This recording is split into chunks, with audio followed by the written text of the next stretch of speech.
Hello, hello. Think I fixed whatever the heck happened. Incredible. Absolutely incredible. Perfect timing. Okay. Okay. Sounds are looking good. Sound levels are looking good. Toss out a minute of ads.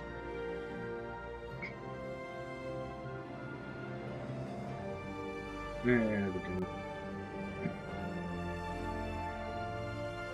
Okay. So far, everything is looking alright. So, let's see here. Gotta be honest, I am not entirely sure what happened. Pretty sure my laptop just had a complete freakout. But that's okay. That's okay. We are back up now. We're back up. A few minutes late. Sorry about that, everyone. But we will be getting going here. We got about 15 seconds left on the ad break, so we'll just stretch, preemptive, posture check and all that. Gonna get a drink real quick. And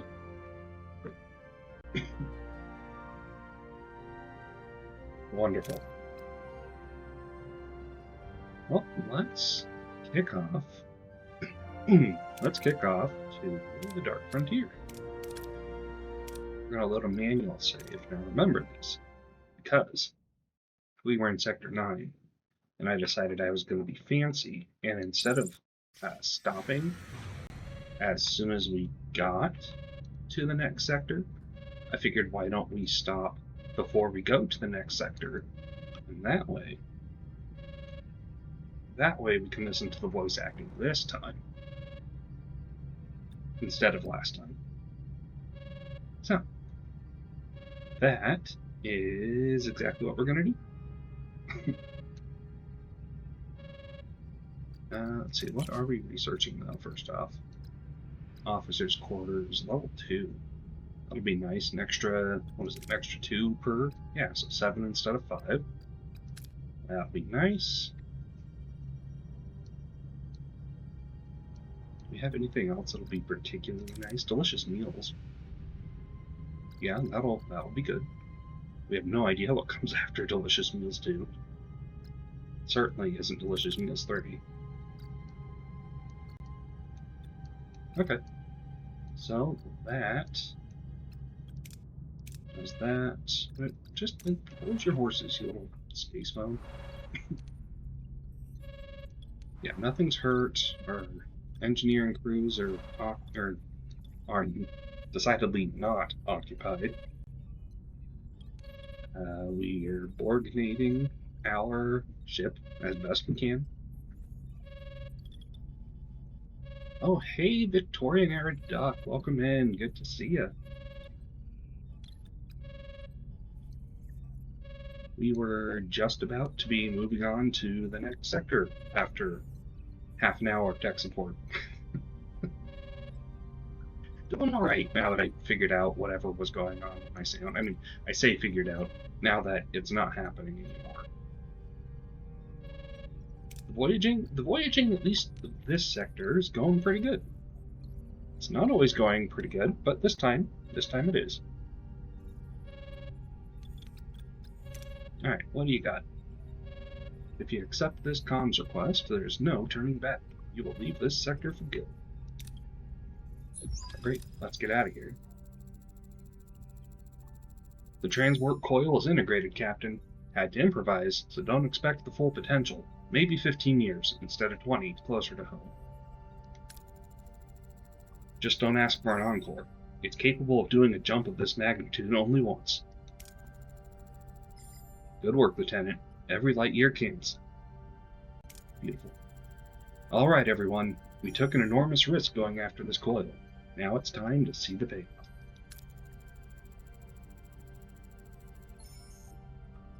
"15 years closer to home. Might not be the end of our journey, but it's a major step forward. Let's take it. You're gonna have to apologize. You've never seen Star Trek Voyager? Oh, okay. Are you familiar with Star Trek as a whole? Like, is it just Voyager that you haven't seen, or is it... Well, yeah. Or is it specifically Voyager you're not familiar with?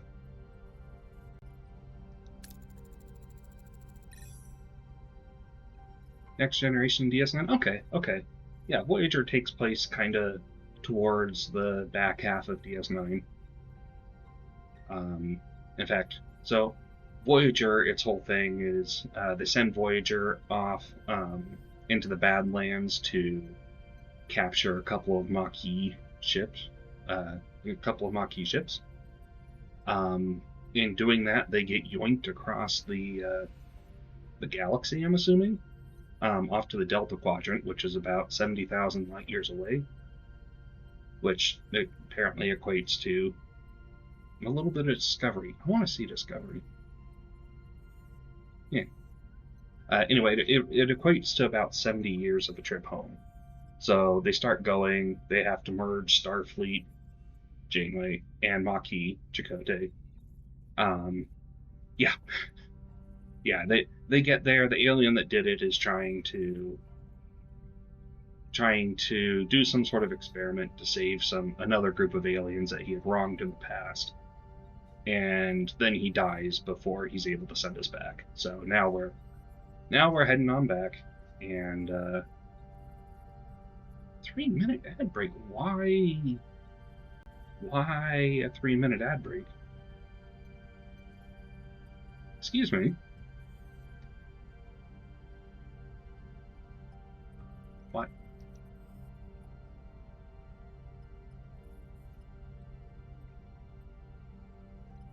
Why?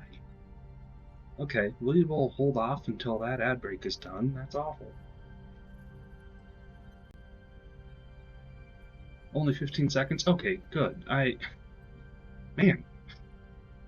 I was gonna say, like, we had just done one, like, 10 minutes ago. It shouldn't be time for ads right now. Nice. So, yeah, we've got this kind of integrated Starfleet and Maquis crew, and it's just about their trials and tribulations getting back home. And this is something of a roguish-like. You kind of play through that. There are like side quest missions that are some of the more popular, I'm assuming, episodes. And it gives you a little bit of wiggle room to make different choices.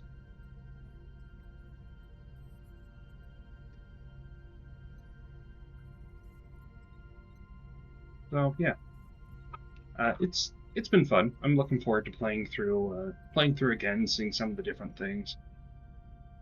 One of the main things that we've done, we've lost the main engineer, the chief engineer. She was a half human, half Klingon Maquis that came over. Voyager, one of these Borg sometimes as guards and assassins. I don't think so. They have 7 of 9, who was like an ex-Borg that they make as part of the crew, but they don't really do it as guards or assassins so much. Yeah, okay.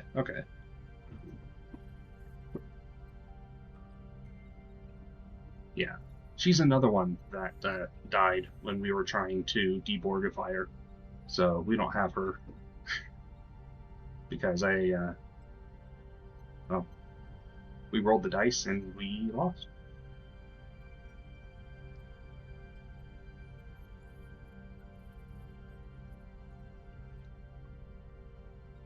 Helm, activate the transwarp drive. Bring us closer to home. This transwarp drive is some Borg technology that we scavenged off of a Borg cube wreckage that we accidentally intentionally made. Before 7 of 9 was deprogrammed, they kind of used her as an occasional killing machine. Okay, yeah, I see what you mean. Yeah, there were a handful of episodes where she was full Borg that day. that they did that. Yeah, it's been a bit since I've seen Voyager. Like, I've seen it through a couple of times, but it's been like 12 years, a dozen years or so since the last time I watched it. So yeah, she was definitely full board for a while and had no issue stating her opinion on some of the people that we came across.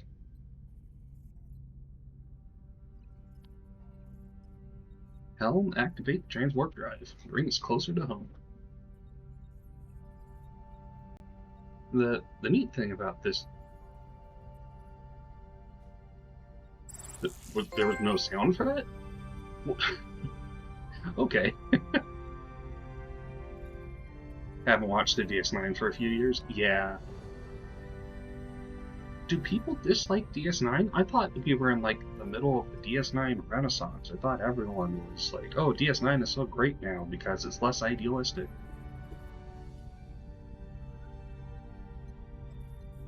But yeah, DS9 is great. Like I like all three. I like Next Generation, DS9, Voyager. Those are the ones that I watched my teenish years, my tweenish years. Um, and I like all three of them, different reasons. A lot of people call it the worst Star Trek because there's no real exploration. I mean, they can say that. They're wrong. I would say they're entirely wrong, but okay, sure.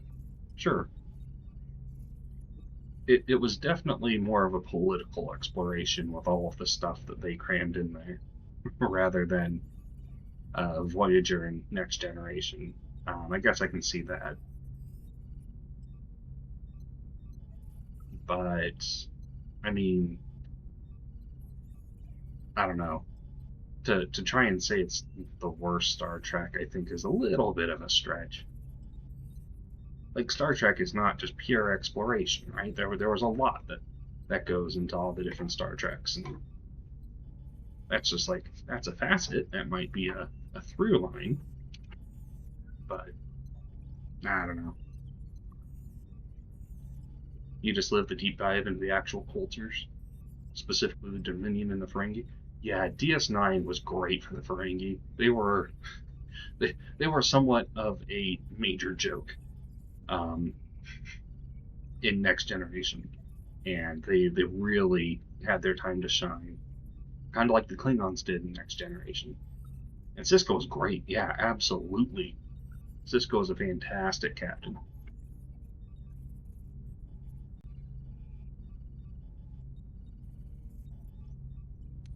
All right, you've completed the main mission, Dark Frontier. Leaving the sector will cause all active missions to be canceled and all heroes are currently marked as unavailable to be lost. Yeah, they still kept some of the Ferenginess. One would say they kept all of the Ferenginess, but like they were an actual functioning species instead of whatever they were. Lieutenant Tuvok. Voyager utilized a Borg transwarp coil to execute an approximated 20,000 light-year jump, effectively reducing the duration of our journey home by 15 years. While my original risk projections were substantial and remain logically sound, the successful outcome of this controversial maneuver requires an adjustment to my earlier assessment. I was advised to have a little more faith in unconventional endeavors. I presume faith is now a quantifiable variable I must incorporate into all future risk assessments. Fascinating. Supplemental. Voyager has intercepted a Federation distress signal. Despite confirmation of its legitimacy, we are alert considering our history of deceptive encounters in the Delta Quadrant. The only current plausible explanation, absent further data, is that another ship has been displaced into the Delta Quadrant by the caretaker entity. To formulate a suitable response, Captain Janeway has called a senior staff meeting on the bridge. Right, forgot that they have, they got the voice actor for Tuvok and Tom Paris to come in. This was an indie studio that did this, so good on them. Yeah, Picard is great. Picard is really Picard, Sisko, and Janeway. They all have their strong points. Yeah, 15,000 light years is huge. We scraped off the transwarp coil, the I can't believe it's not warp, I guess, technology off of a Borg cube that we made. Well, that we blew up and then scavenged. Because apparently the Borg can move faster than Warp 9. So yeah, we took that, we used it. It's not going to happen again. I'm assuming that it broke or something during the jump.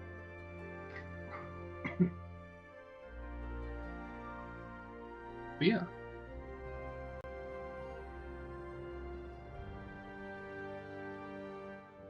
Yeah, Picard is a really strong contender. Sisko is a really strong contender. Janeway is a good captain, but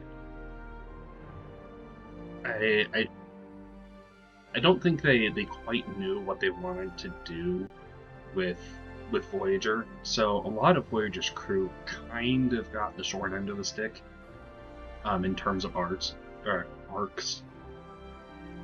Data's short stint as a captain was also very enjoyable. It was. His decision-making and thought process was enlightening. It really was, yeah. Oh yeah, I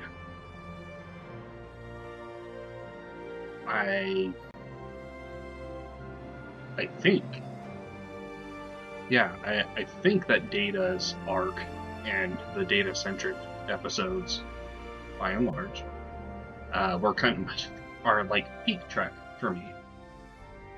I think they did a really good job. Though they did. I also like what they did with Garrett from DS9 and Odo.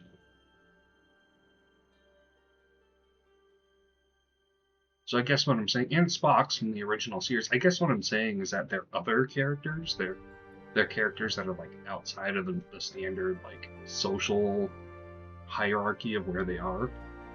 They do a really good job with them. And I think that's a really strong throughput for every Star Trek. I would argue as much or more than just straight exploration, but maybe that's just Derek's character development in DS9 was so well done. It was. Oh, it was. And Quark, yeah. Yeah, Quark, Rom, Nog, honestly, I think the only person whose character I don't really jump for or character development is Jake, because he's another one that didn't really seem to me like they really knew what they wanted to do with, so he kind of was all over the place, which is fair for a teenager. For a teenager or young adult, I don't remember how old he's supposed to be, but I don't know. It's not narratively it's not as narratively satisfying as what you get with Quark or Odo or Data or even Troy.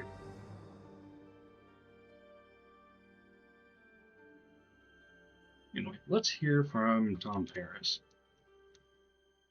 See what he has to say about our upcoming adventures. Yeah, Jake really was an add-on to Sisko, and he was a good add-on. He just, it didn't really stand on his own all that much. Which is a real shame that I have to say that Wesley Crusher had more character development than Jake did. All due respect to the illustrious Will Wheaton. But, yeah. Alright, Tom Paris, take it away. Take it away. Personal log, Lieutenant Tom Paris.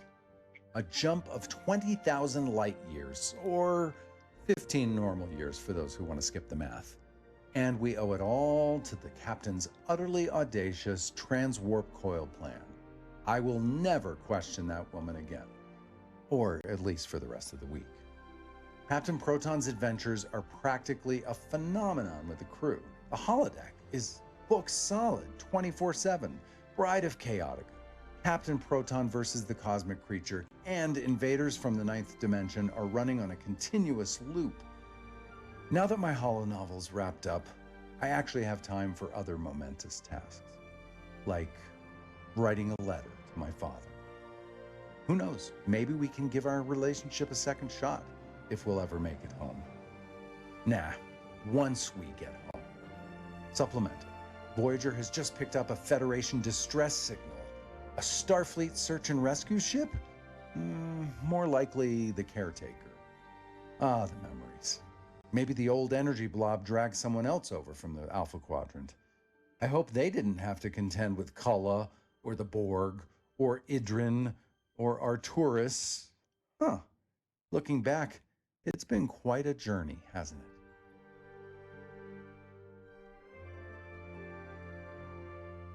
Thank you very much, voice actors.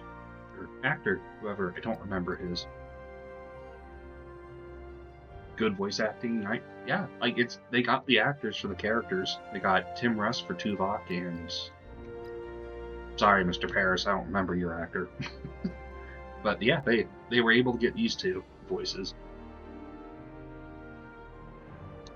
And I'm a fan. I hope that this game does well enough that we start seeing... I would love... There's so much they could do with Deep Space Nine. Bashir's self-acceptance arc really reminds you of Data. Yeah, as well, and they handled it really well. Yeah, Bashir's arc isn't one that, really strongly stands out to me, but... Yeah, thinking back on it, he definitely had some stuff, and... he had a lot of, kind of quiet character arc, or character development. Oh, we're in an ion storm. Should normally read that. Homesickness settles deeper with every light year we cross. Though we edge closer to the Alpha Quadrant, the endless distance still before us weighs heavily on the crew's spirit. I see their longing grow, quiet but relentless, and know this strain tests not just our morale, but our resolve to persevere. Yeah, very low-key but very fundamental. But, oh my goodness, who's calling me now? Whoa, hello. Federation Starship Equinox. We're under attack. We need assistance. This is Captain Ransom of the Federation Starship Equinox. We're under attack. We need assistance.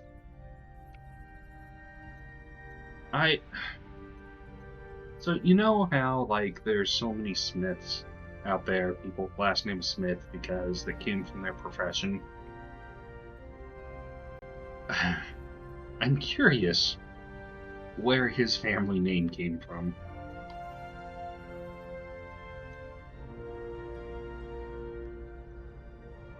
So you love the developers of No Man's Sky making a Star Trek game? Star Trek writers for the story? It'd be ambitious, but it would work so well. It really could.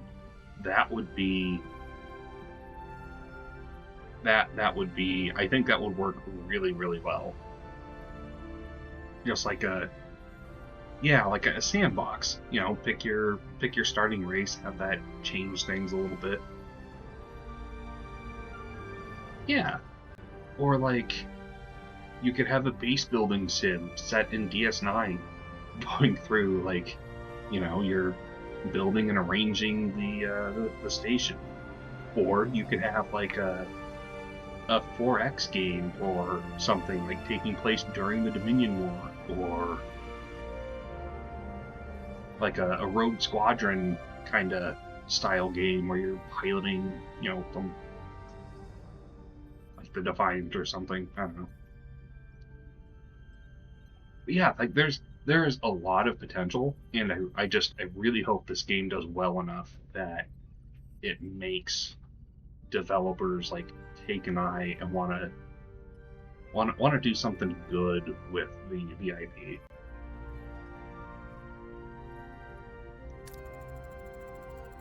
The distress call was transmitted 14 hours ago, from 3.2 light years away. Are we sure it's not a fake this time? I checked for traces of alteration. There were none. Their signal signature checks out, and our database does list an Equinox under the command of Captain Ransom. The Equinox is a Nova-class ship, designed for planetary research, not long-range tactical missions. Do you know this ship and its captain? Only by reputation. Ransom is an exobiologist, given command of the Equinox after making first contact with the Iridians, a species of the Federation believed to be extinct. He proved otherwise. We should look into the distress call. Set a course, maximum warp. I always wanted to meet Ransom. Too bad it won't be under better circumstances. Space engineers type shipbuilder, but DS9 sounds like a fun concept. Yeah, like there's a lot they could do with it that they just haven't. And yeah, I'm crossing my fingers. Unreal 5 makes it very achievable. It does. Yeah. I look forward to meeting him and his crew. It would expand my knowledge of humanity. Alright. So, we're in an ion storm. Being in an ion storm means that we take some hull damage every turn, though we've got enough people repairing and our deflector is good enough that we shouldn't see too much going down. But it also means our batteries are going to drain, which means that we are beholden to the amount of power we can output, which is fine. Right now we're not overbalanced. Let's see what all we got here. We've got uranium, got deuterium, got titanium, we got food. It's so fun. It is. It is. And there has nary been a better time to do it. Spend a lot of time here, you feel? It'd be good to see you. Good to see you some more. Yeah. Ooh, there's people here. Stranded Borg probe. Seems that a Borg probe has been stranded in this debris field. Scans indicate that Borg are aboard. It seems they've been disconnected from the collective and are now confused and aggressive. Well, alright. Oh, look, more people. Wow. You normally only have one. The Forgotten Colony. Okay. So let's see. We're good on uranium.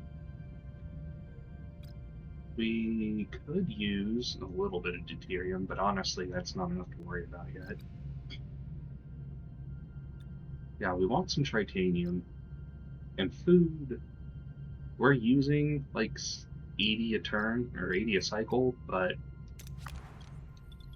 our hydroponics bays are making 360 every 8 cycles, so it balances out. You're an hour away from finishing a 5-book sci-fi saga right now, so your nerdiness is at its peak. Nice. What saga? I've been in I've always had a little bit of a draw to sci-fi, but lately I've had like a real drive towards it, so. Let's see here. Yeah, I think we're just gonna zip on over here to the board.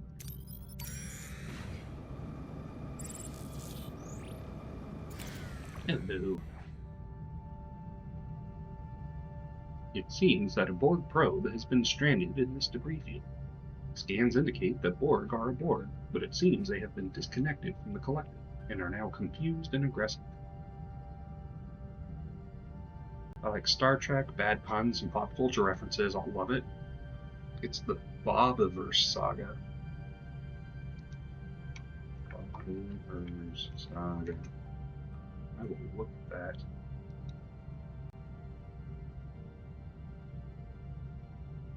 I probably won't get a whole lot of the pop culture references. Maybe I will. I don't know.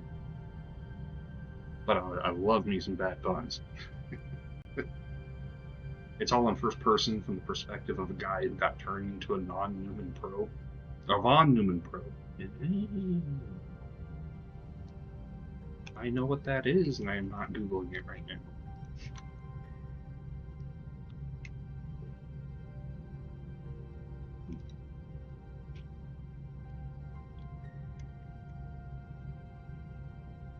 theoretical self-replicating spacecraft designed to explore the galaxy by harvesting local resources to build copies of themselves. Okay. Okay. Totally not cooking. Nope, absolutely not. I had that off the... Well, maybe not off the top. It took me a second. Off the side of my head. Alright, we can transport them to our regeneration alcoves, where they can fully regenerate and calm down. Or we can transport them to our holodeck, where we can let them calm down in a safe environment. That's just better. Yeah, let's send them to the holodeck. Great. All X-Borg were calmed down in our holodeck. We can safely let them join the crew. Fantastic. I mean, you don't get like half the reference he makes, to be honest, but it's a lot. Well, okay, that's fair. I mean, I certainly don't mind there being references that I don't get. And audiobooks on Audible are very enjoyable.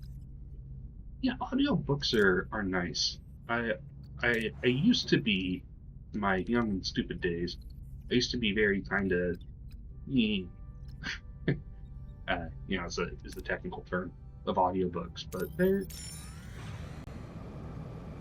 you know what, they're good. Got over 1,100 hours on Audible. Holy crap! I mean, hey, good on you. Yeah, absolutely good on you. We've detected a settlement on Class M planet. The population appears to be Borg, but their technology is primitive, and they are not connected to a collective. It seems a small group is stranded and has been adapting for years. They may have useful information or technology. Well, we can maintain a safe distance to study their unique society and adaptation. Or we can send an away team to meet the X-Borg, offer supplies, and invite them to join. Huh. The X-Borg refused the offer, preferring their independence. They asked the away team to leave immediately. Oh, alright. Yeah, that was something. So that's something that Voyager introduced. There was a species that just absolutely were ripping the Borg apart. That they came from like a different dimension or something, and some part of that conflict. This game had great writers. Yeah, some part of that conflict caused a little bit of like a fracturing of the collective a little bit. So there were little pockets of these. It's why they were able to deprogram 7 of 9, is because she was cut off from the collective and didn't immediately just fry herself. We have detected a Class H planet. The world is hot, covered in vast stretches of sand and rock with negligible surface water. Scans indicate deposits of resources under the sand.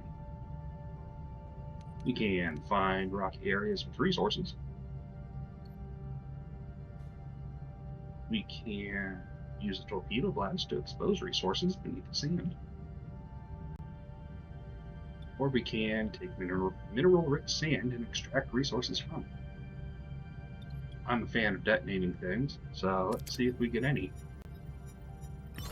Hey!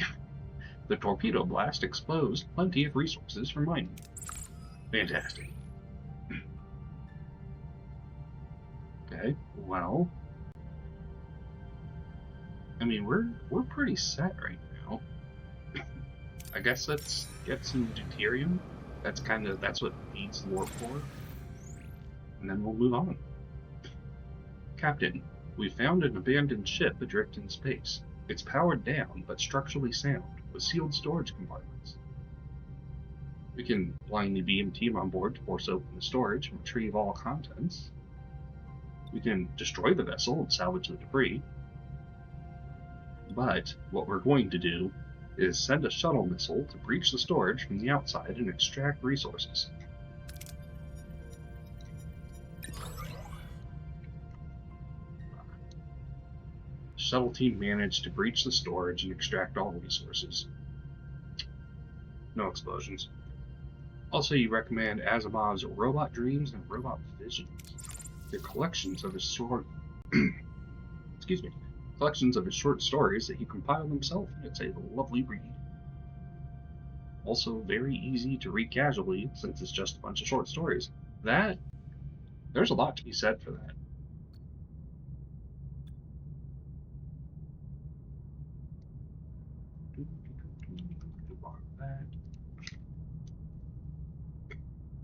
Stick those in new tabs as well. Great.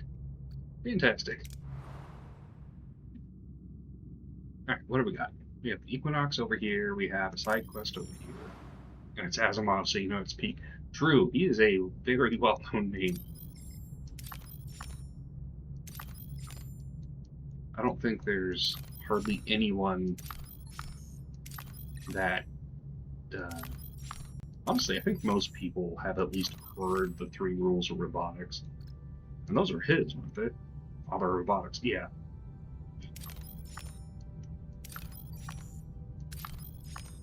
I do kind of wish that there was a way to just scan all.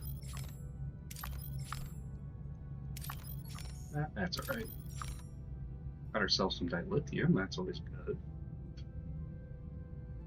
But nothing we're really hurting for. So yeah, I guess we'll just zoom over here and check out the Equinox. Oh, geez. World Eater. He accidentally invented the word robotics, which is really fun. Did he really? I didn't know that.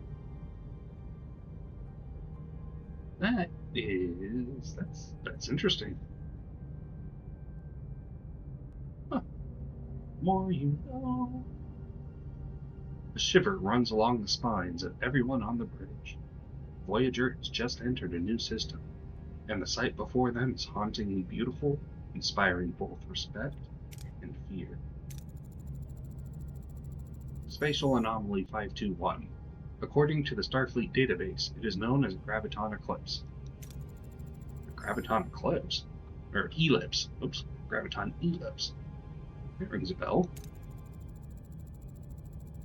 One of these engulfed John Kelly, an Earth astronaut during one of the early Mars missions, Ares 4. No, we're going to watch this.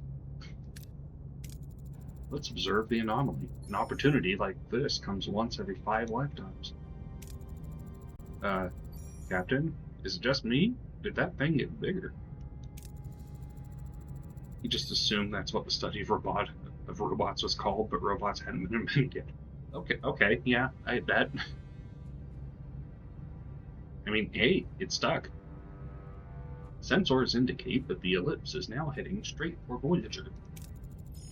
Time to impact. Imminent, Captain.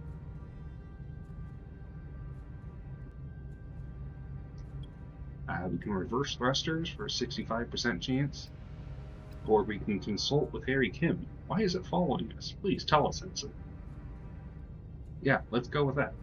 Consult with Harry Kim. Why is it following us? Ensign. I'm not sure, Captain. Great, thanks. All hands, brace for impact. We've lost main power. Damage to decks. Boom. What's the status of the ellipse? The ellipse is moving away from Voyager. What? Why? Perhaps something out there is more appetizing than Voyager. Appetizing? So this anomaly was alive, or at least had kind of will. For him, robots referred to something closer to golems instead of independently operated machinery. Okay, that makes sense. Like like what they claimed the mechanical Turk was. Okay. We're bringing main power back online. Captain, this could be our chance. Maybe it is the same ellipse that engulfed Ares 4. Wow, that's a jump. I always wanted to go down in history, but I never had John Kelly's approach in mind, Commander. We were, as humans put it, lucky. Maybe we shouldn't push our luck. The Vodwauer targeting technology? I don't think think I've ran into anything with the hot water yet. Well, we can let Chakotay examine data from the short-range sensors. That gives us an 85% chance, and that's what we're going to do. Or we can use astrometric scanners.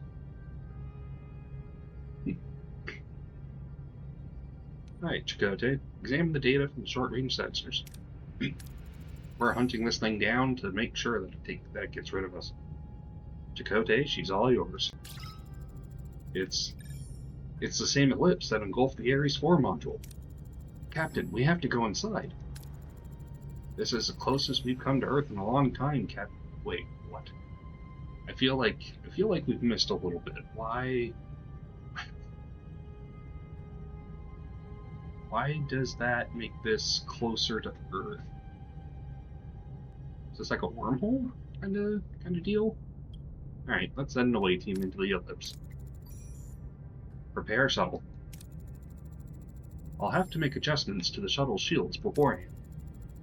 Work your magic. Away team, stand by. Okay, well, craft shuttle shield adjustments in the workshop. You can do that. Just so happen to have a workshop. That's doing nothing. Shuttle shield adjustment blueprints. Fantastic. Alright, we got some deuterium, uranium, deuterium, food. Deuterium, uranium, and tritanium. Not really hurting anything. Oh, wait, I almost missed these two. There we are. Alright, let's swing over to the Equinox, I suppose. See what they've got for us. Officers' quarters, level 2. Okay. Okay. We're gonna enter the ship. We're gonna come over here to board. Let's up our regeneration alcoves. Hello, Fasix. Welcome in. How's the space stuff? It's going good. It's going good. We have successfully jumped from Sector 9 to Sector 10. I think there's 12 sectors in the game, so we're getting close to the end.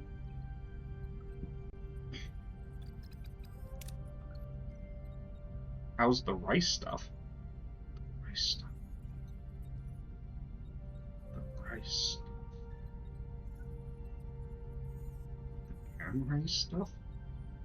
No. That's. Last question by Asimov was the first science fiction story you ever read. And it's still your favorite. I think you were 14 back then. Nice. Well, that rice stuff, that's right. Teriyaki chicken. Hey, Fasix. I need you to just Discord me real quick, the key to your house so I can have some of that. What? No, I'm just gonna have a little.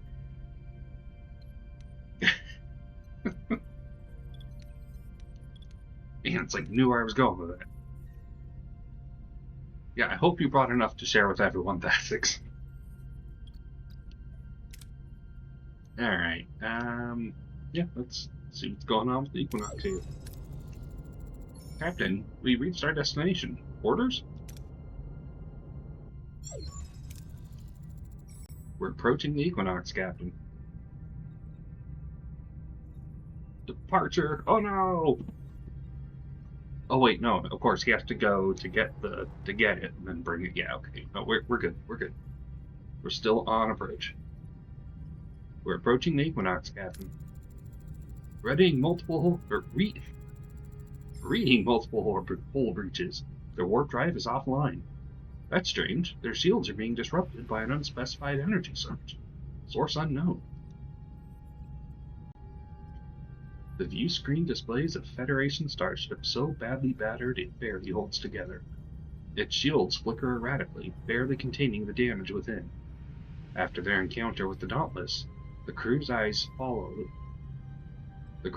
this fellow Starfleet vessel with deep suspicion, wondering what horrors it has endured. You shallant? Man.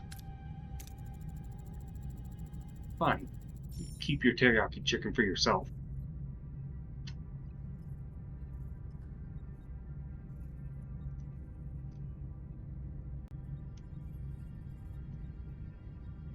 Open a channel. This is Captain Catherine Janeway of the Federation Starship Voyager. We're responding to your... Voyager, you've got to extend your shields around our ship. Match the emitter frequency. Man, you don't waste any time. Do it. Did you hear that? Shields extended and holding, Captain. It's gone. Strange. Captain Ransom, can you hear me? Signal lost, Captain. We can send a rescue team immediately, or we can scan the ship for life signs. What? Duck.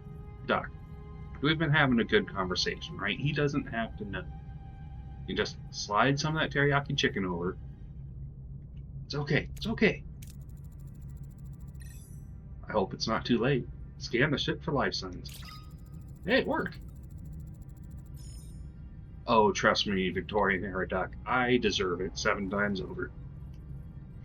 I have earned it. Link by link. Link by link. Yeah, Thasix would know better than anyone. He can teach you. He's got this. I'm reading several life signs, some of them critical. Well, wow, that was the wrong register. I'm reading several life signs, some of them critical. Also large amounts of antimatter, but no source?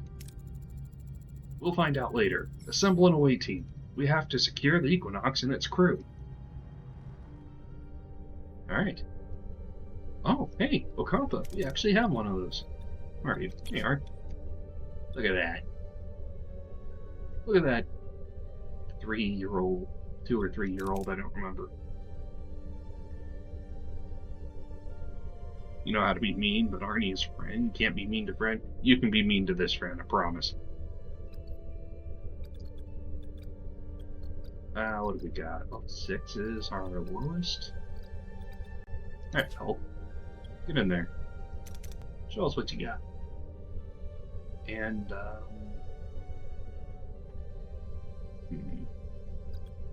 guess 2 luck. Fine, I can have 1 chicken thing. I swear, if you give me teriyaki chicken beef. Captain, we're in the Equinox's engineering. The warp core is critical, and the crew.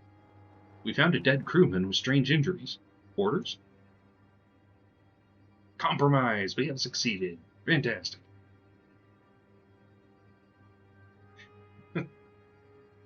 Scan injuries with the medical tricorder. Or scan the body and search for cause of death. Let's see, next time we've got engineering and science. Which... Okay, so let's go with science for next time. So let's just go medical with him.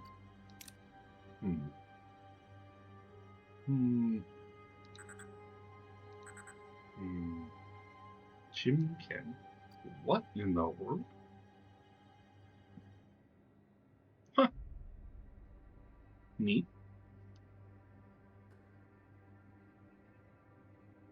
Gritty Dupes. That's a new one.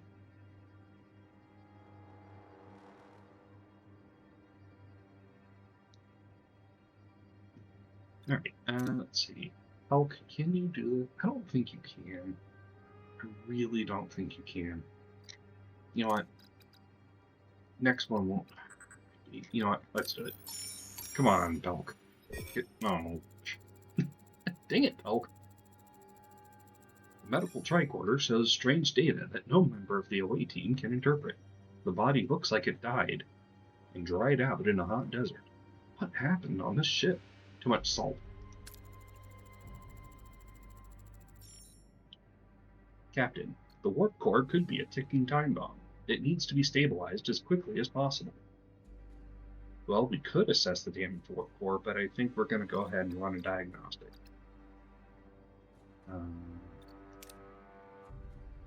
Okay, now I'm going to chance it again, and dang it, Kess, don't box this one. Don't be Pelk. Oh my goodness. I said don't be Pelk.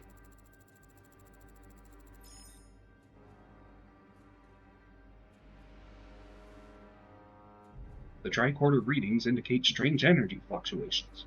The core doesn't seem critical, love that, but the team is puzzled by the modifications the Equinox crew has made to it. At least there's no immediate threat. Captain, we should... Did you hear that? Someone's trapped under the rubble. We need to free them. Really don't need morale. I guess we'll go for the Tritanium. Go, Tuvok, go. Probably lots of neat lore that we were missing there. Yeah, that was, what they had was just a portable wormhole that would have just taken us all home. And I missed it. And they're failing a lot. They're not the most capable team, are they? No. Not really. But Kess left the series, left the show a couple seasons ago, so she doesn't scale terribly well. And Pelk, I don't even think Pelk was in the show. If he was, he certainly didn't join the crew. But here, see, Tuvok's gonna do it. He's gonna show him how to do it right. Come on, Tuvok. There we go. He did it when there wasn't a chance for him not to. The team carefully cuts the large pieces of debris apart so that they can be easily removed. A bruised woman in Starfleet uniform crawls out. Martha Gilmore, an ensign serving on the Equinox. She is grateful, but urges others may need help as well. Captain, we found another crewman on our way to the bridge. His legs are trapped under a steel beam. It's almost always the best idea to go with the whatever trait they recommend you bring, to go with the option that gives you. So it's not a guarantee, but we're going to try for it anyway, because I love me some dilithium and it's always worth the risk. Finally, someone with a chance to fail didn't. Trying to remember any species or phenomena that would cause someone to be completely dehydrated. Back in the original series, in I think the first couple of seasons, there was a monster of the week that like absorbed salt. But yeah, I don't know. That's reaching way back into depths of my mind I haven't gone into for a bit. You remember it happening? Yeah. Kess telepathically calms the trapped crewman and the team as the team works. He speaks fondly of his crewmates. Once stabilized, Noah Lessing, an Equinox crewman, expresses profound gratitude. Advancing deeper into the ship now, Captain. Take cover! Phaser fire! A confused Equinox crewman is yelling, "We're under attack." Orders? Brain is going to Doctor Who instead of Star Trek. That's fair. There's a lot that they have a very similar vibe sometimes. Alright, we can stun this dude with a phaser, and we would succeed. But I think we should do this. No? No? But, I mean, dilithium. We could do it. We could, but we might as well not risk an injury. You get an experience bonus if you don't get injured. And even though this looks like it's injured, it's not. Injured is when their little portrait goes red. Stun them with a phaser, tell them who we are and to stand down. I mean, I really want that dilithium though. This hurts.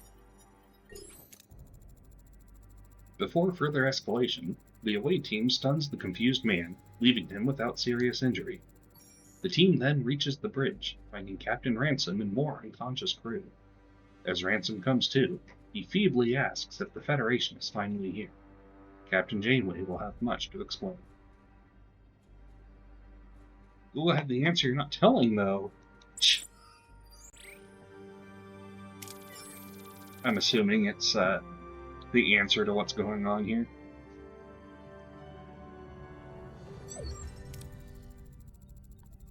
Captain, the away team has returned. The Equinox survivors are in sickbay. Very well. As soon as Captain Ransom is ready, I want to talk to him. Who are you? Who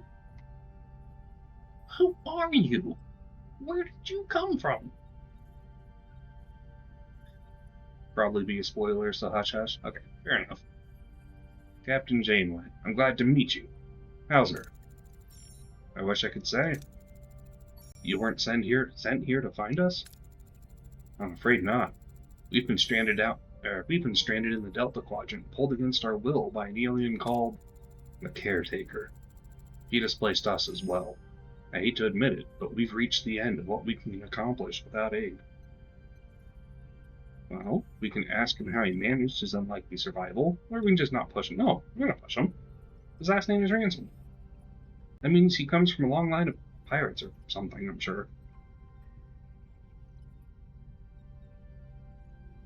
If we move on without finding out, tell me? Okay, deal. The Equinox is a Nova-class science vessel designed for short-term research. You're not built for this. How did you travel this far with fewer resources than us? Honestly, Captain, we just got lucky. Found a wormhole. The rest, it's not something I care to detail. We lost 39 crewmen. It was hell. Hell never changes. Wait, that was something else. May I ask you something, Captain? The Prime Directive. How often have you broken it for the sake of protecting your crew? Have I never? Did I ever break the Prime Directive? I don't think I did. Not on purpose.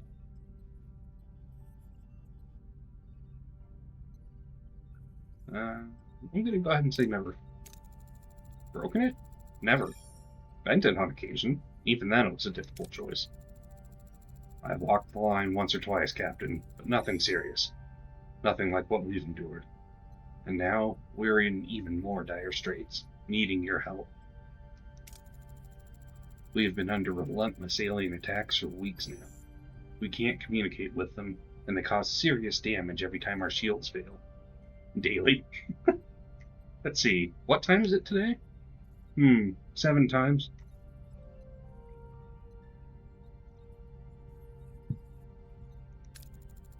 Since you've extended your shields onto my ship, you've made yourself a target for them.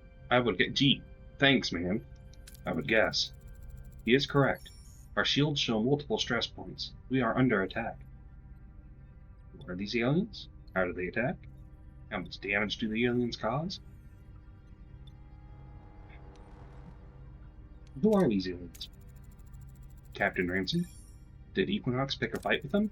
No. At least none we're aware of. Captain Janeway? I'm sorry to interrupt, but the Equinox crew.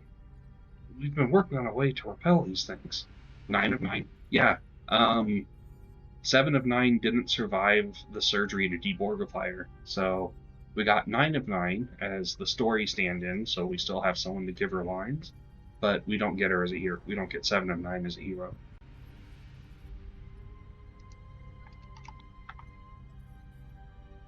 Same thing happens with Timu Picard. When Chakotay's out of commission for whatever reason, we get this guy that looks like the complete knockoff of Picard. It's the first officer stand-in. You never save scum. Yeah, there have been a couple of times that I was so tempted, because like, especially when it's like I make a choice and I'm like, okay, we can do this and it will end up peaceful, and then they're like, we turn off our phasers and then overload them and turn them into bombs. It's like, okay, so like, that's not what I was after. that is the opposite of what I was going for. But I don't know. I'm definitely gonna play through it on hard mode, so I figure I'll wait until then. See what kind of weird branches we can get. And you are? Martha Gilmore, my operations officer. She knows her stuff. You see, these aliens are coming from another plane of existence, maybe another dimension. They're opening fissures into our plane to attack. Always safe, scum. But they can't stay for long. If they don't go back, they die, which means they're vulnerable on this side. Well, I mean, not necessarily. We came up with a multiphasic force field generator. The idea is to isolate them so they can't attack us anymore.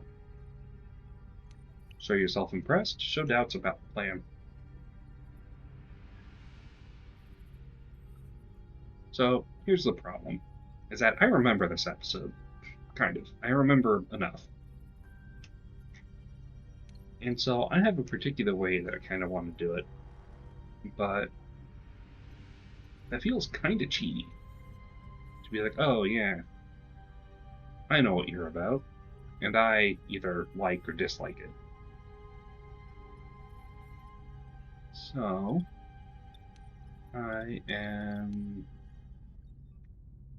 the idea is to isolate them so they can't attack us anymore. I mean, I'm going to go ahead and show doubts about the plan. You might remember these guys. Yeah. I'm going to show doubts about the plan because the idea of, like, intentionally killing them, it sounds like they're after blood. That they're after actual death here. I'm going to show doubts about the plan because that kind of goes against Starfleet. There are a lot of ifs in that plan, but it is the best course of action we have. Did you manage to build a prototype? We have, but the prototype is lost, I'm afraid. It's located in our science lab, but it's been filled with radiation since an incident during the attacks. I propose downloading the blueprints from our computer. We'd have to start over building it, but it's the only safe way. Safe way? We have safe ways on here? Very well. This is top priority. We'll download the blueprints and start building the generator. Thank you. My crew will assist however they can. They're already familiarizing themselves with your ship. It's a genuine pleasure to be on your ship, Captain Janeway. A welcome change from fallen bulkheads, frankly. Alright. Cool. Did we just get a bunch of crew? No, we did not. Okay. Well, let's come here. We're still researching how regen outgoes too. Yeah. Okay, we are under ongoing attack. -6 hull per cycle. That's fine. We're healing, I think, 8. We can wait for the download of the blueprints for a multiphasic force field generator. Oh, is that what the 4-turn timer is? Yep. Yeah, okay. Alright, well, you know what, let's get some more torpedoes. Okay, well, I guess we'll go over here to this graviton ellipse. It's 4 cycles away.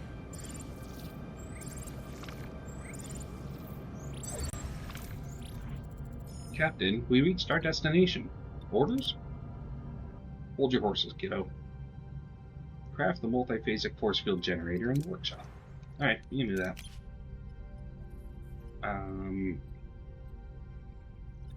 Yeah, this is... Oh, never mind, we cannot do that. Okay. What you got for us, Graviton Ellipse? Send an away team. Oh, okay. Pilot and survivalist. Well, we do have a pilot. Oh, and we have a survivalist. Oh my goodness.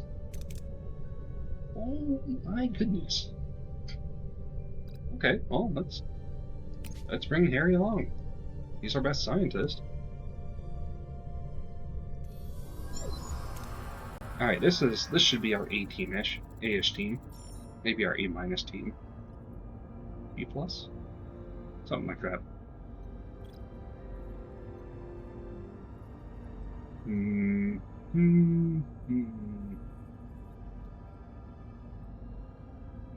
There's strong turbulence. Shields are holding. Picking up the airy spore in front of us. Wait! Debris field heading our way. Collision imminent. Okay, well, get us some dilithium. Hell, go to manual control and get out of there. Get out of there. Go Gadget Tom Paris. The pilot manages to outmaneuver the chaotic trajectories of the incoming debris. The away team emerges unscathed, en route to the Ares 4 module. We're clear now. We could take a few more samples from the ellipse on the way to Ares 4. And we will. Take samples for historical purposes. Okay? Yeah, always best to go with those keywords that they suggest. Holy crap. All the way over. Yeah, critical success! That's what we get for rolling a 1! Ah, that doesn't feel good. Chakotay picks up signs of lost civilizations and unknown religio-scientific artifacts. That's a word. He beams the artifacts aboard, and the team finally has the Ares 4 module in visual range. However, Voyager warns them that the ellipse is on a collision course with a dark matter asteroid. Time is of the essence. Dark matter asteroid. Captain, the Ares 4 is intact. Kelly's logs might still be in there. We don't have much time, but we could try to get them out. We could tractor the Ares 4 out of the eclipse, and we'd do it too. We could beam aboard the Ares 4 and download the logs manually. That would give us more science. Or we could just leave it behind and get out of there. Yeah, no. Sure. Let's bring the Ares 4 out of the ellipse. Oh, what? Alright, guys. Impromptu ad break. Wasn't expecting that, but,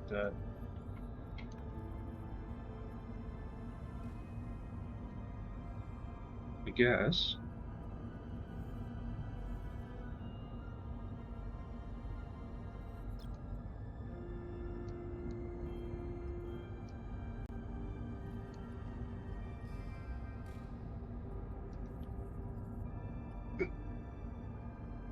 While we're in the middle of our ad break, we'll do an impromptu words on stream thing for a couple minutes until people are back. Alright, here we go. Oh my goodness.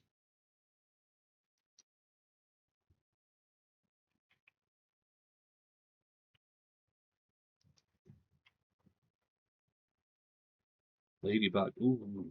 Okay, I'm not gonna. You're gonna give me lady, and guess I'll have to take it.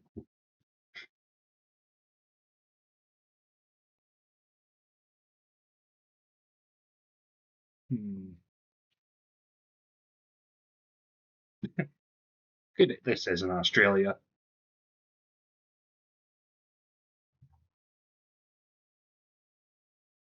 Bald. Oh. How about y'all?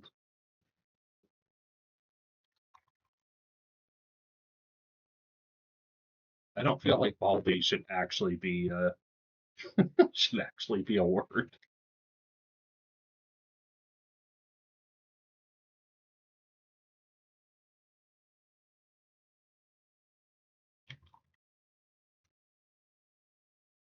I mean, thank Vintage Story for that word. Golly, hey, nice, nice.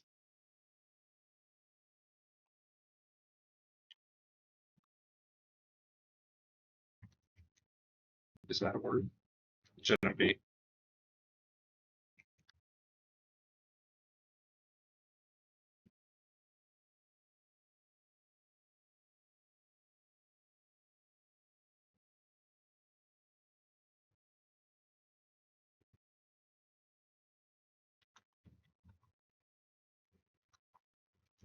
How about bugled? Ah, we got there. All right, nice, awesome. Wish I could see how long there was left. Well, snooze ads is an option. I guess we'll do one more. That was badly. All right. One more, and then we'll hop back over to Star Trek.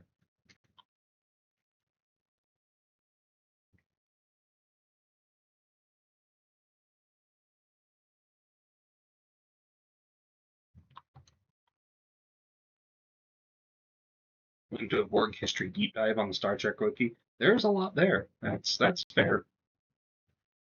Ads auto ran, so I figured we'll do a couple of these and go through here.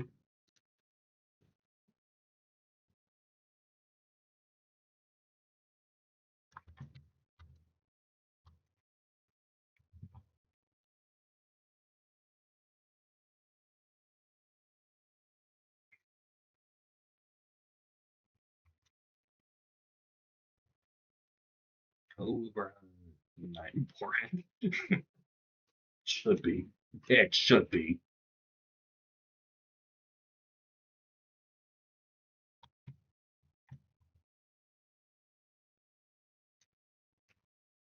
You're gonna tell me that's not how you spell it?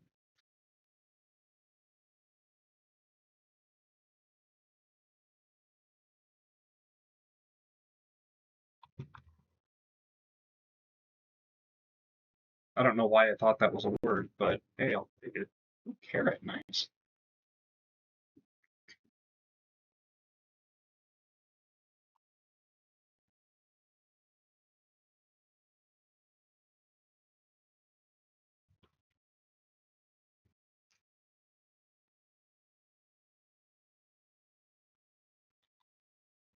All right.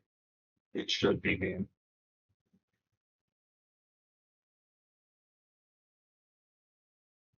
Aorta. Dang. Man, I have no idea. Tables jumped into my head, and I figured, what the heck? Okay,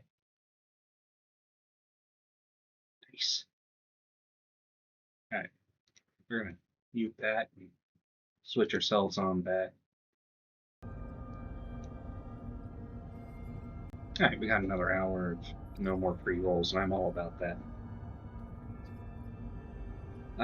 Okay, that's right.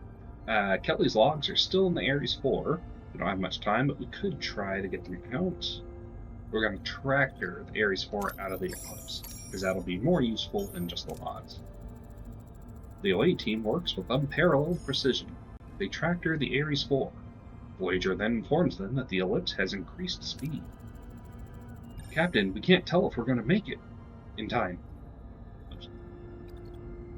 We can reroute power from life support to the thrusters. We could release the tractor beam. No. We could fire torpon. What? We could fire proton. Oh man, guys. Apparently, I am in great reading state today. We can fire photon torpedoes at debris behind you to propel out of the eclipse. No. We're not losing our prize. What the heck? Who suggested that? Reroute power from life support. Okay, guys, you and the captain better make it happen. Nice. Fire photon shuttle. Fire photon shuttle.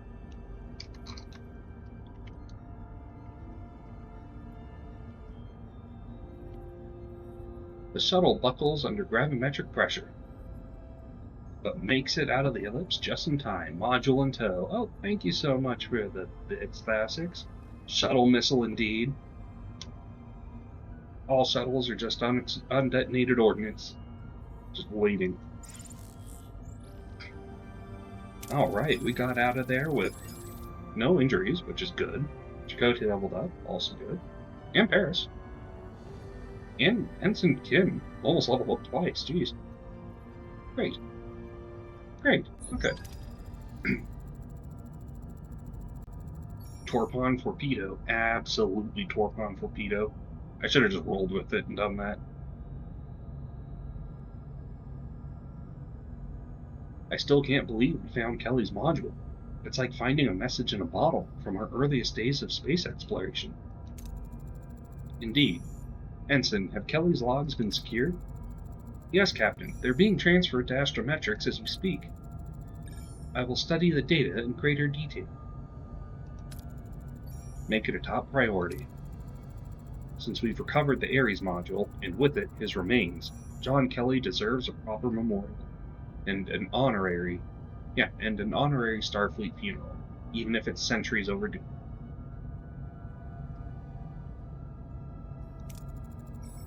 I couldn't agree more. Hey, look at that. Oh, research, Ares 4 modules, science. Uh-huh. Yeah, sure, do it. Okay. So we're full on everything except Tyrion. Trade offer. Hold up. What do we got? You want dilithium? No. And I don't have 1,500 food, so unfortunately. Alright. Captain, we've arrived at a massive gas giant with intense magnetic storms. Our sensor readings are scrambled, but we are within visual range of the Borg probe orbiting the planet. It hasn't detected us yet, but any mistake may alert it to our presence. Well, we can safely collect while keeping our distance. We can risk detection for a higher yield. Yes. We were able to recover a high amount of resources, Captain.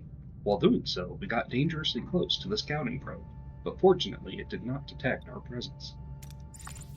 Great.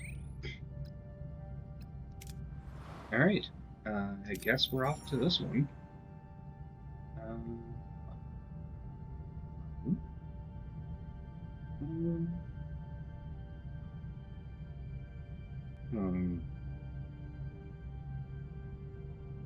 I guess we'll come in straight to the dilithium, grab the trading post,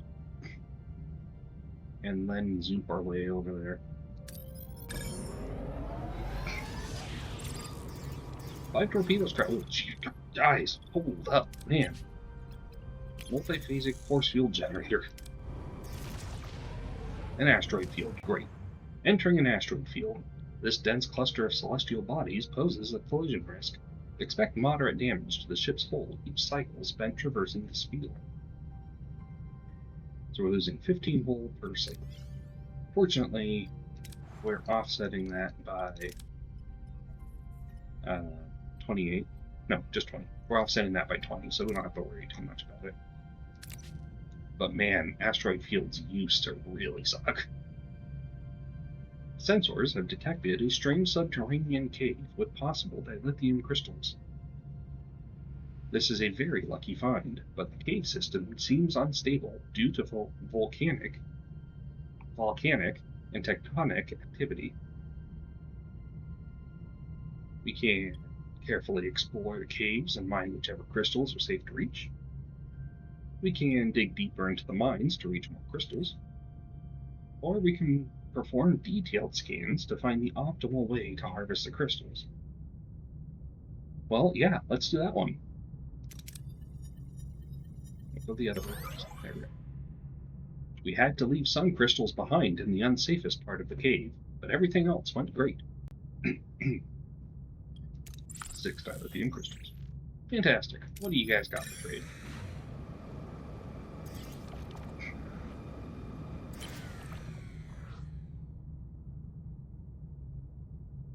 Captain, the trading outpost is broadcasting a subspace message advertising their wares.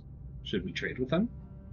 3 Borg nanites for 150 duranium. 1,250 deuterium for 100 tritanium.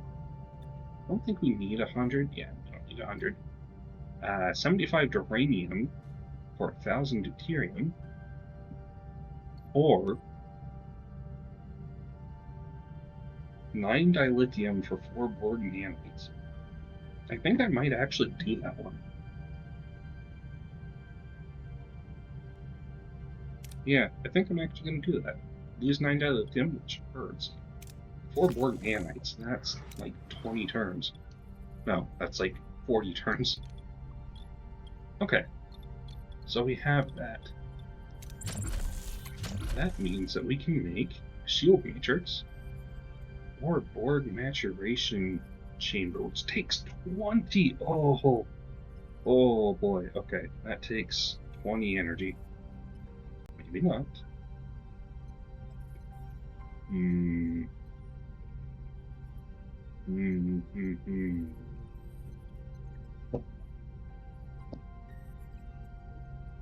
Okay, we've got some stuff to do. What are you researching in Generation Alcohol?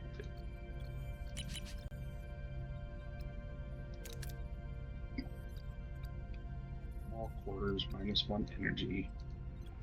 You can do that, give us 6. Alright, let's get dangerous. Borg maturation chamber. I'll splat you right there.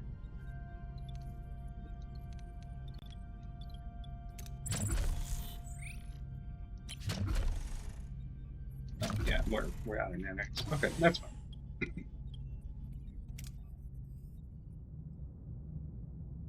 Okay, that energy is an interesting wrinkle. Hey, we researched the Ares 4 module. We now have John Kelly's recordings as a crafted item. It says that, but what it means is that we crafted it, I think. One small step.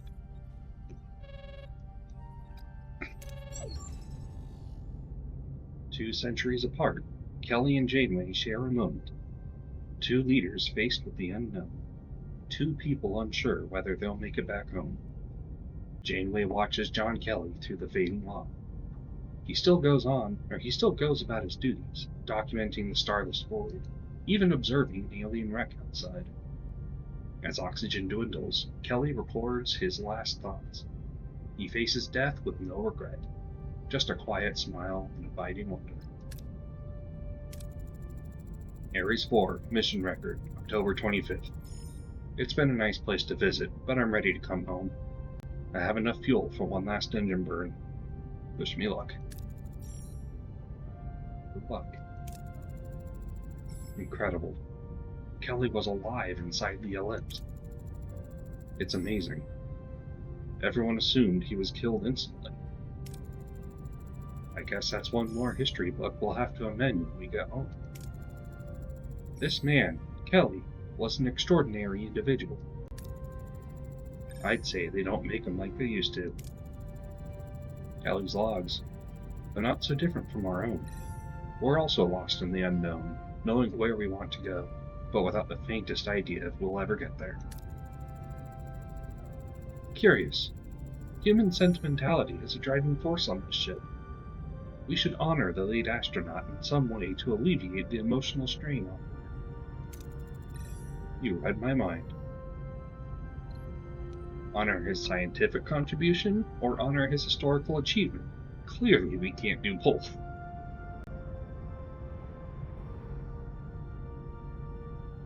I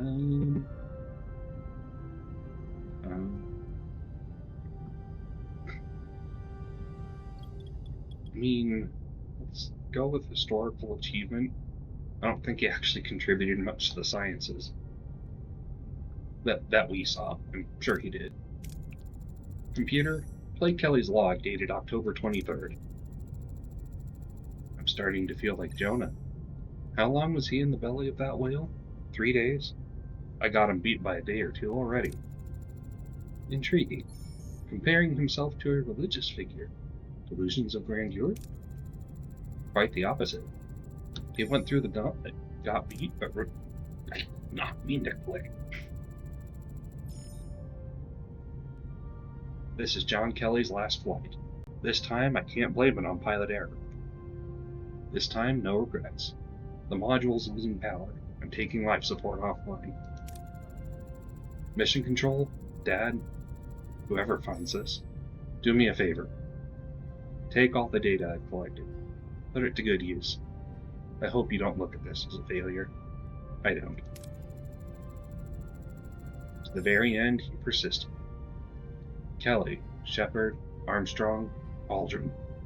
They were the real pioneers. So, you wish to honor Kelly the Explorer? Look, 9 of 9, I know you've been out of the game for a while, but it's Dora. I would honor John Kelly, the man. He went for a nosedive into the unknown, and here we are learning from him, over 300 years later. Captain, the crew is assembled in the mess hall. All preparations for the ceremony are complete. Long before man reached the stars, he looked up and wondered if that was where he was heading anyway. Today, Voyager's crew pays homage to one of Earth's pioneers, Lieutenant John Kelly, vowing to rectify the history books once they return to the Alpha Quadrant.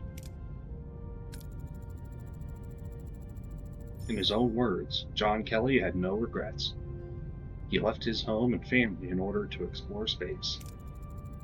As all explorers do, he encountered the unknown, which took him farther than any other human being in history. Maybe even farther than he wanted to go. Now, hold up, what about us? Did it take him farther than it took us? Rip John Kelly, he was a real one. He was indeed, apparently. Space. Literally, it means nothing. A vacuum between stars and planets. But by the same token, it means everything. It's what connects all our worlds. We commend the spirit and the bravery of Lieutenant John Mark Kelly as we commit his body to space. He will not be forgotten. Rest well. Hey, one small step, and we got some of our dilithium back.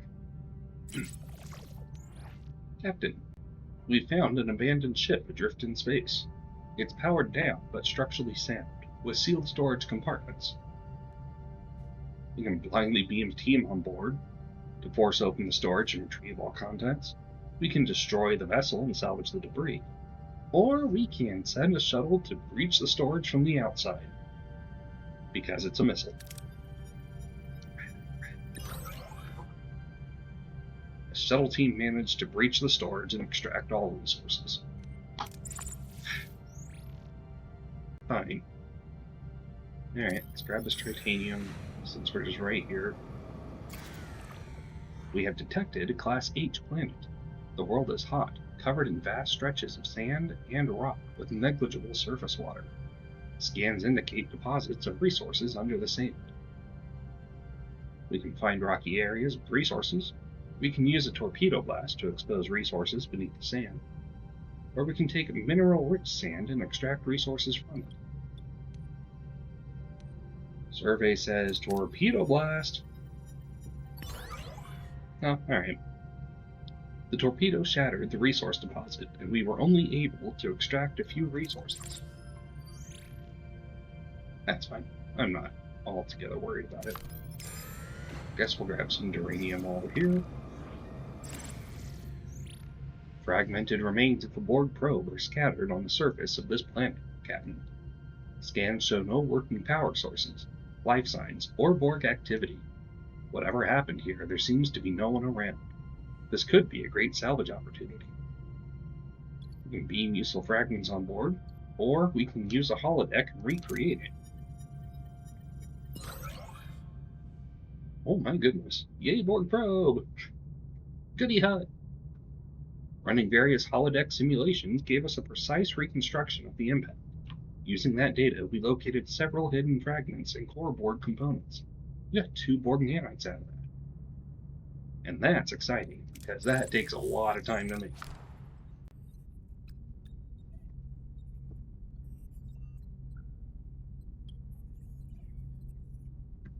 Alright.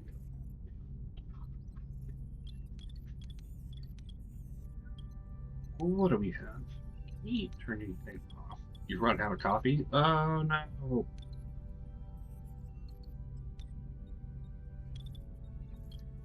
That is not what you want to realize has just happened. Alright, I'm going to turn off the waste disassembler. It's really not doing much.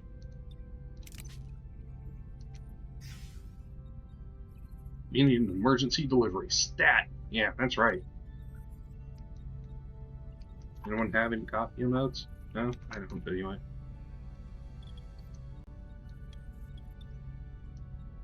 You shall persevere through these trying times. Truly, Victorian-era duck is a real one. Up there with John Kelly.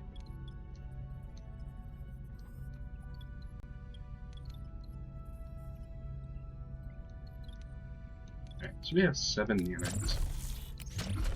What do we have? Neuroelectric field generator? Cutting beam control room. We already have one of those. Generation alcove.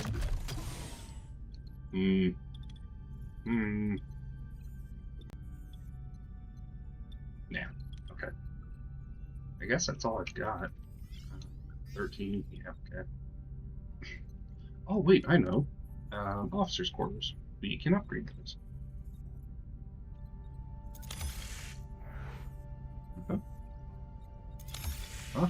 Great. So now we really need titanium. Oh, look, there just happens to be some titanium here. I'm getting all sorts of distracted. Oh, the multiphasic force field generator is done. Ding! We've got to send a dude named John Kelly to Mars in 2032. We have to fulfill the prophecy, indeed, as the prophecy foretold. We have detected a Class P planet where the surface is frozen. Geological scans indicate resources deep beneath the ice. Retrieving them requires breaking through the dense ice layer, but the temperatures are freezing and snowstorms could hinder us. We can use a phaser beam to bore a path through the ice. We can send a shuttle to drill and retrieve resources from under the ice by blowing up the ice so that we can get the stuff underneath. Very important. Apply a focused thermal beam to melt the ice, or use the cutting beam to bore a deep access shaft into the ice. Normally I like to throw a shuttle missile at it, but I like those odds. Maybe we'll get lucky and he'll get caught in a gravitational ellipse and sent 55,000 light years away. That would be a stroke of luck. I'm not sure he would agree it would be a stroke of good luck, but it would definitely be a stroke of luck. There's no doubt about that. Okay, well, yeah, we got our titanium. That's 12 cycles, my goodness. We should send unlikable John Kelly. True. If we're going to send one to the Delta Quadrant, it might as well be someone that we want as far away from us as possible. Alright. Let's burn our 12 cycles to get over here. One that doesn't like kittens or something. Yeah. Officers' quarters. Great, great. Those finished upgrading. Let's ship. There we go. Let's see. Do we have any level 1 crew quarters left? I think we do.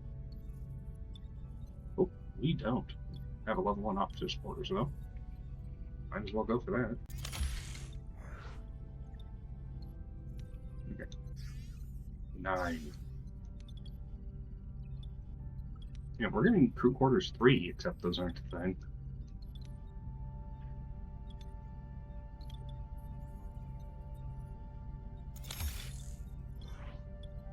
Well, that gives us down to 5. 5 is an acceptable number of unhoused crew members, right? Real bastard. Maybe a real psychopath, like John Kelly, that puts the milk before the cereal. Look, man, psychopaths don't want that either, okay? They have standards. Generation alcove level 2. Fantastic.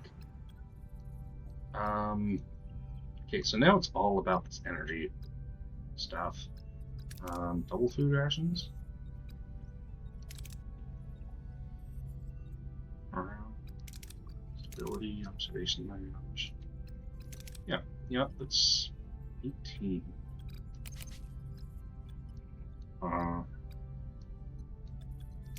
Thing level 2. It's not bad. That's not bad. Dynamic storage. Oh, hey, energy. Yeah, let's do that. Damn. There we go. Right there. Look at that.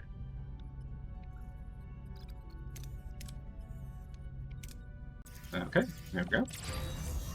A board maturation chamber. Costs us 20 energy, minus 4 morale per cycle, but every 17 cycles we get another board. We're facing a significant medical emergency. A virulent disease is spreading rapidly through the ship, and a lot of our crew is currently sick with severe symptoms. We need to treat them fast, or the disease will spread. Well, okay.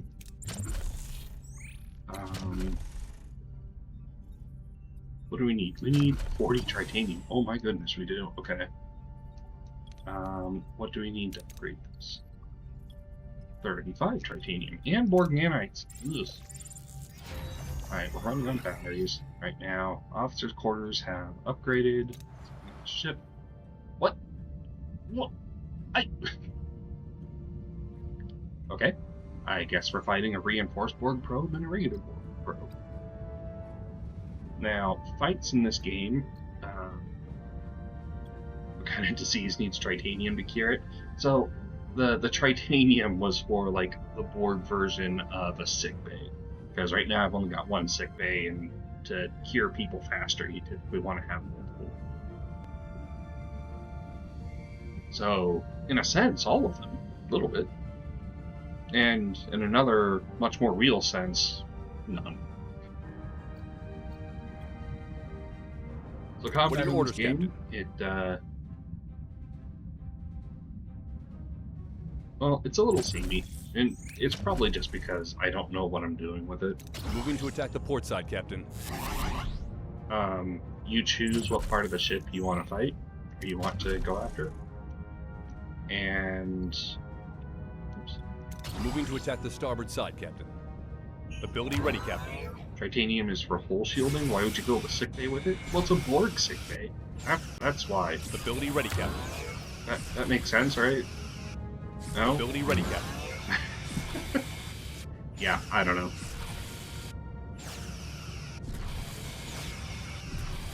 Enemy shields destroyed, Captain. Ability ready, Captain.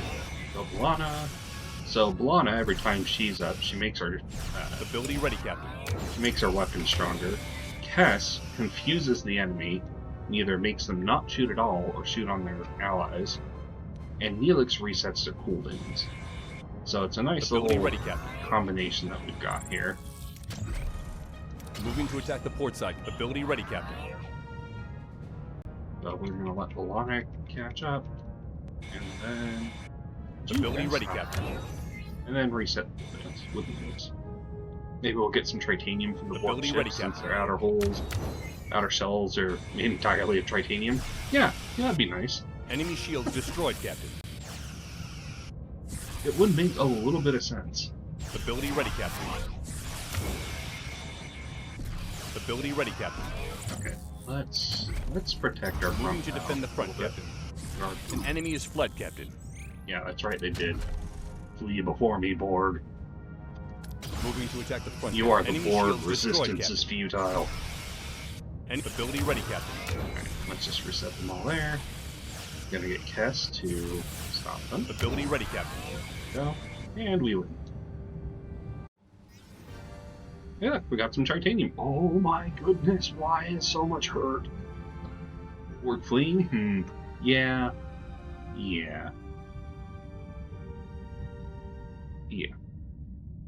We won't hold it against them. It was the right thing to do, really. Okay, let's get life support back going. Composite officers. Let's see, what else do we have? We need that back. Saturation, we can leave that off for now. What were you holding? Deuterium. Oh, we are not doing that. What? Oh. Alright. Out of order. Mess hall now give out emergency rations, which is going to absolutely tank our morale. But our officers' quarters are done, so that's good. Torpedo launch bay is broken. Life support down there. Yeah, let's get that back up then. Okay. Alright, what do we got here? Captain, we reached our destination. Orders? Let's continue. I don't remember what we're here for, but let's continue. Ooh! Captain, I'm reading a large amount of titanium from this Class K planet. Helm, take us closer.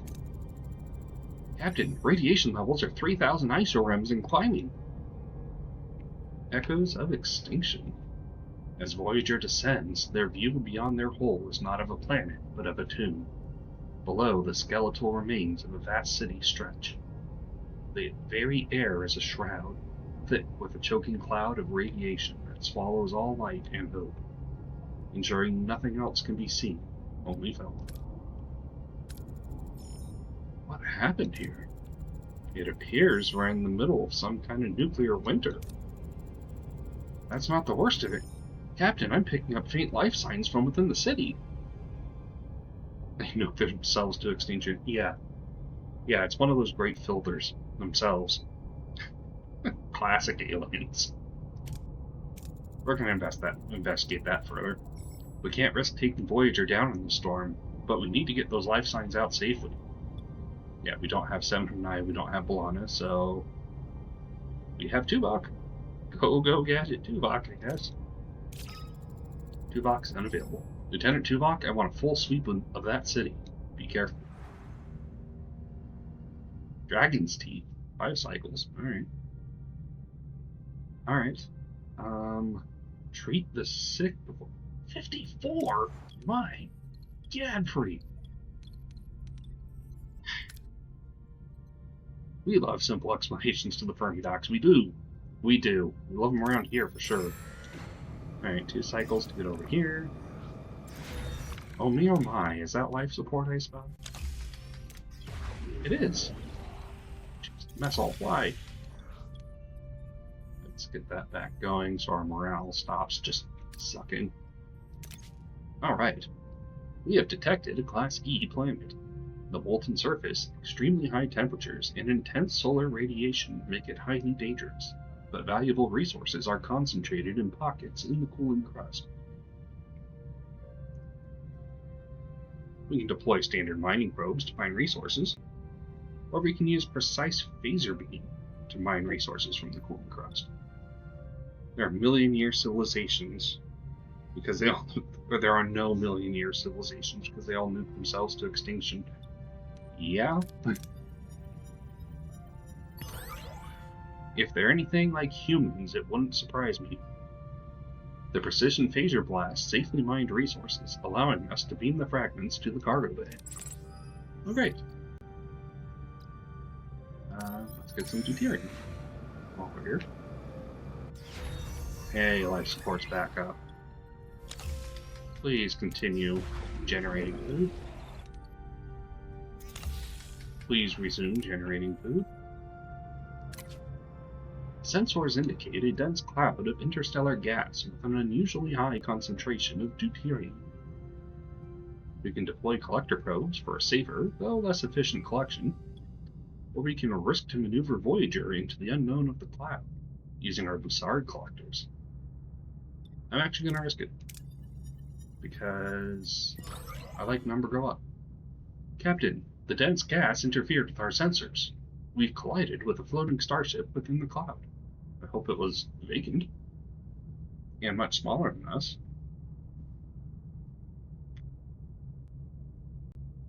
Oh, that's right. 15 hull wasn't much to care about.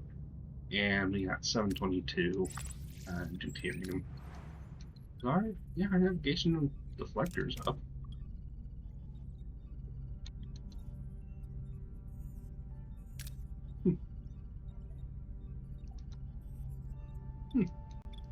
Interesting. Okay. We do need some more uranium now. My goodness, we need some more uranium. Hey, our engineering office is back. We have 2 more work teams. Let's get it going. mess hall and the cargo bay is back up. Fantastic. Don't need that Borg maturation chamber yet. Get the launch bay. And then... oh, now we're short uranium. Great. Oops. Let's get some uranium. Look, our regeneration alcoves are fixed. Holy. What's this? Captain, I must inform you that some crew members are currently sick or injured, but are not being treated by the sickbay, or in the sickbay. In order to maintain the well-being of the crew, I propose to build another sickbay.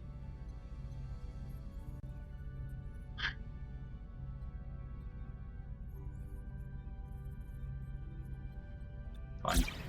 We'll build another sickbay. Wanted to build the Borg sickbay, but no. We're going to build a regular sickbay. We're going to build Jack and all until we have more uranium. Fetal launch bay is restored. Fantastic.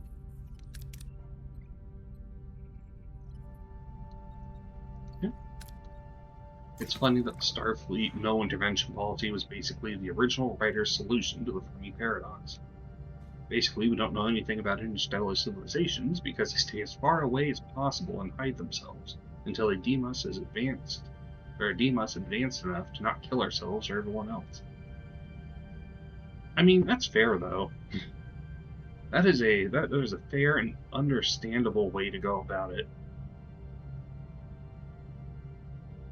Yeah. If that's what's going on, they're not wrong.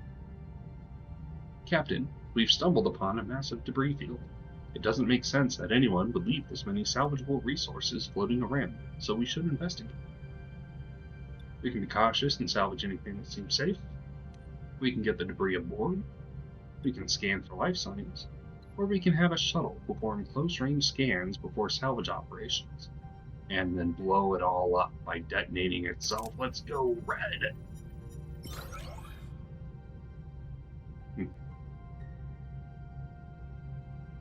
Captain, we've successfully identified and disarmed several traps. Salvage operations were a complete success.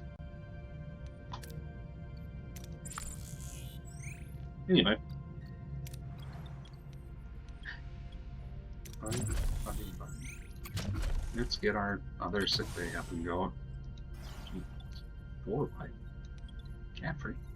Okay. Let's fix the Borg maturation chamber. But we're going to immediately turn it off.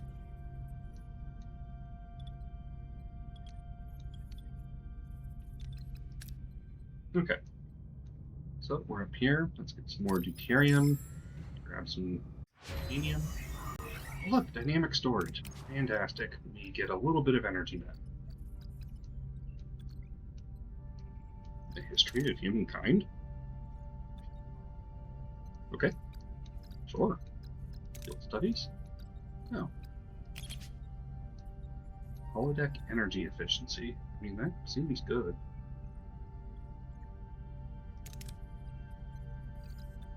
I mean, that's 6. I'm not going to say no to that.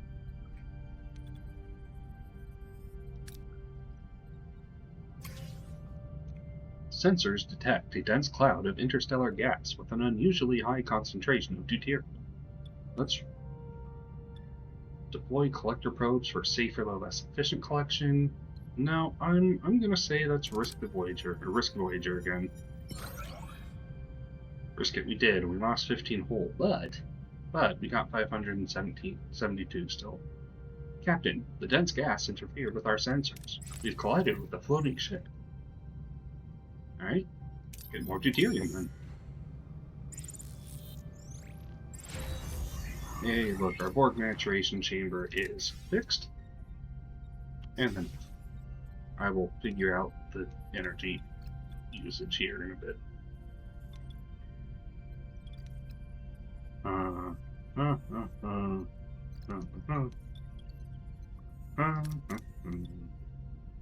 Oh, we're missing titanium for that. Okay.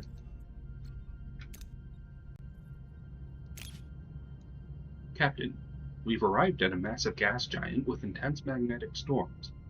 Our sensor readings are scrambled, but we are within visual range of a Borg probe orbiting the planet. It hasn't detected us yet, but any mistake may alert it to our presence. Let's safely collect while keeping our distance, or risk detection for a higher yield. Let's go. +1 threat. Oh, I'm not fine with that. We were able to recover some materials, Captain, but the Borg probe detected us and immediately disengaged. While we are safe for now, it will most certainly report our presence, potentially drawing in more powerful Borg vessels in the future. Not a problem. Captain, we located a Borg sphere encased beneath the glacial surface of this planet. Its systems are inactive, but the vessel itself is largely intact. Melting the ice would grant access to valuable components, but it could also reactivate the sphere. Recover only surface level debris without melting the ice? The Borg. Yeah, the Borg. That was one of the big criticisms of Voyager, is that in order for the Borg to become recurring villains, they had to be defanged kind of a lot. And they were.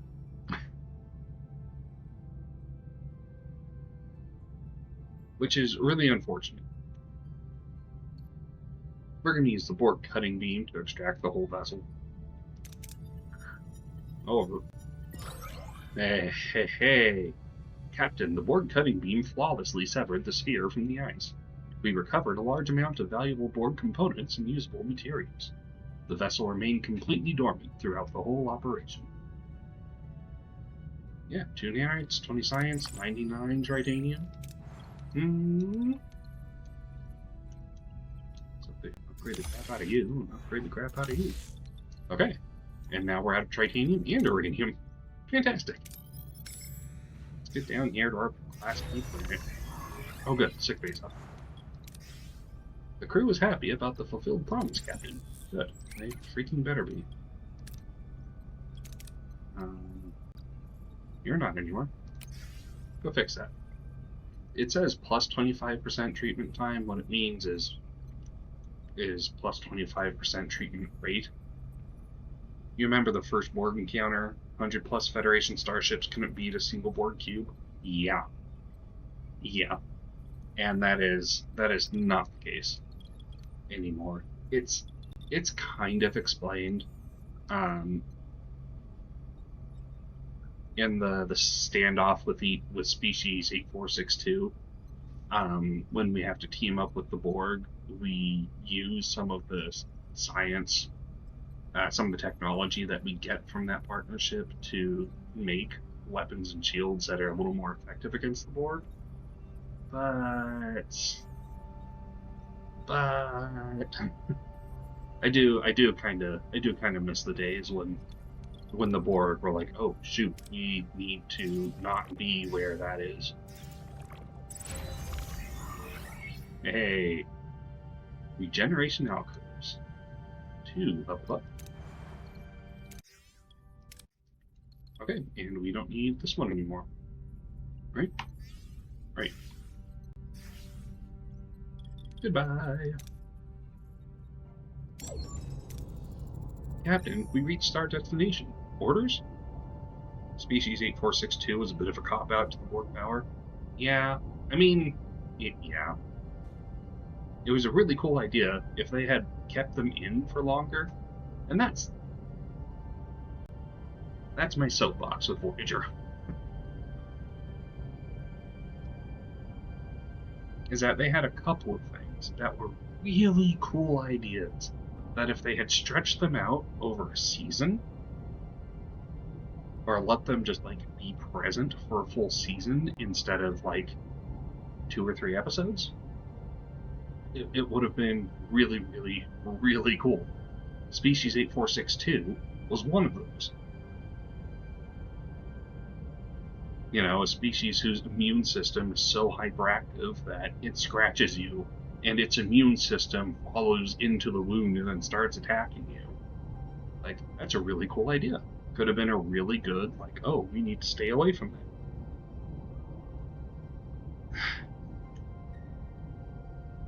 What could have been?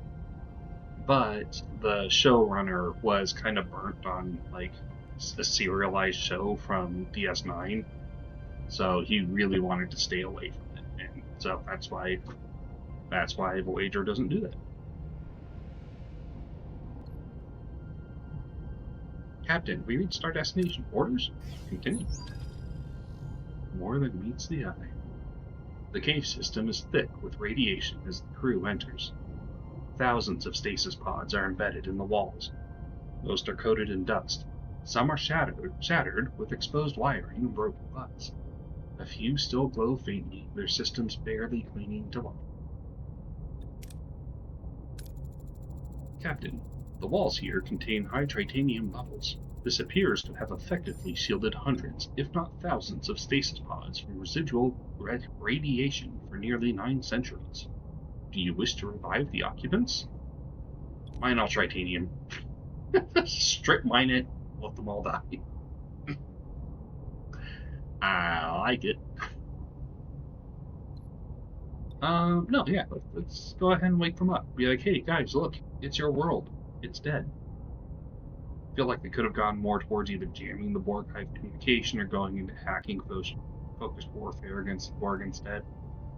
Yeah, they definitely made a choice and were absolutely just like not going to be dissuaded from pursuing that. There were other things they could have done. Like I like most of Voyager, but there are a couple things, especially in the last season or so, that well, I would have liked to see them pursue a different to pursue a different avenue for some of it. Like that's the way the Next Generation survived rescuing Picard. They accessed the Borg network and put them to sleep. Yeah, and we did that when we got the transwarp coil in this. We had to get these little biodampers so they wouldn't recognize us for the OA mission. So it's not like they forgot they could do that. They just chose violence, I guess. I'm kind of thinking waking them up. Focus on mining titanium. Like either one of those just seems not great.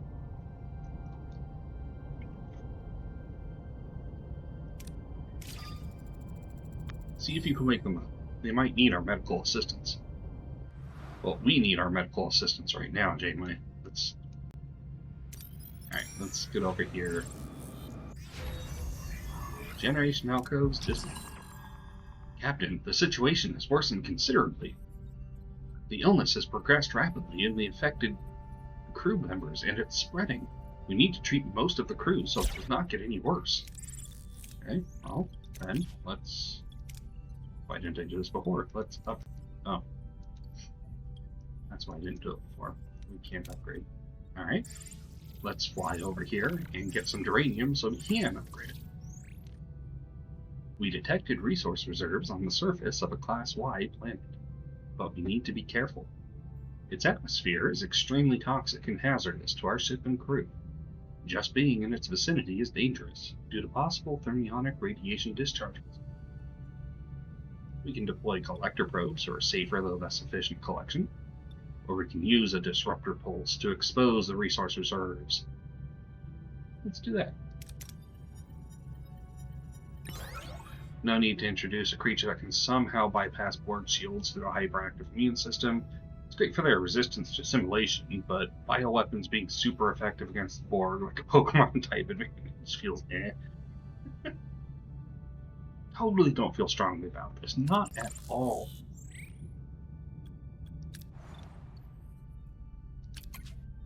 Did we? Oh no, we were short on titanium, weren't we? We were. Okay, well. Let's flutter over here and get some more deuterium. Holodeck energy efficiency. Lovely. Good efficiency? Yeah.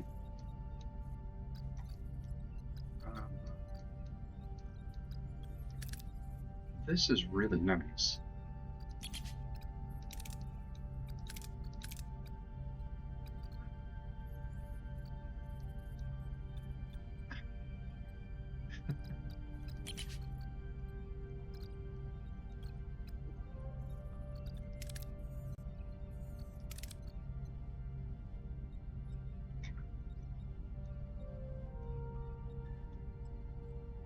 are just kind of passively collecting deuterium. Oh, environmental control systems -2.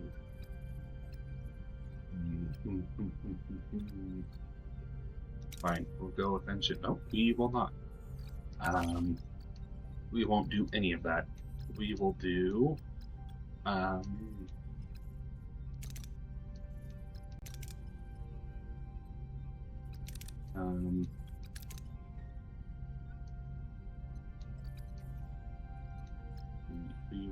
we will do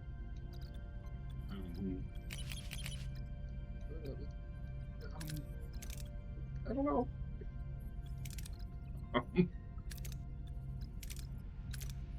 Delicious meal stew. We'll do that.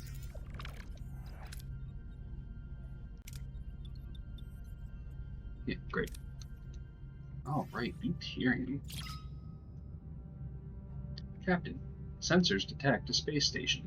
The hull of the space station is breached, and we detect no life signs on board. Finding resources in this harsh environment could be difficult. Scan the station for any left resources.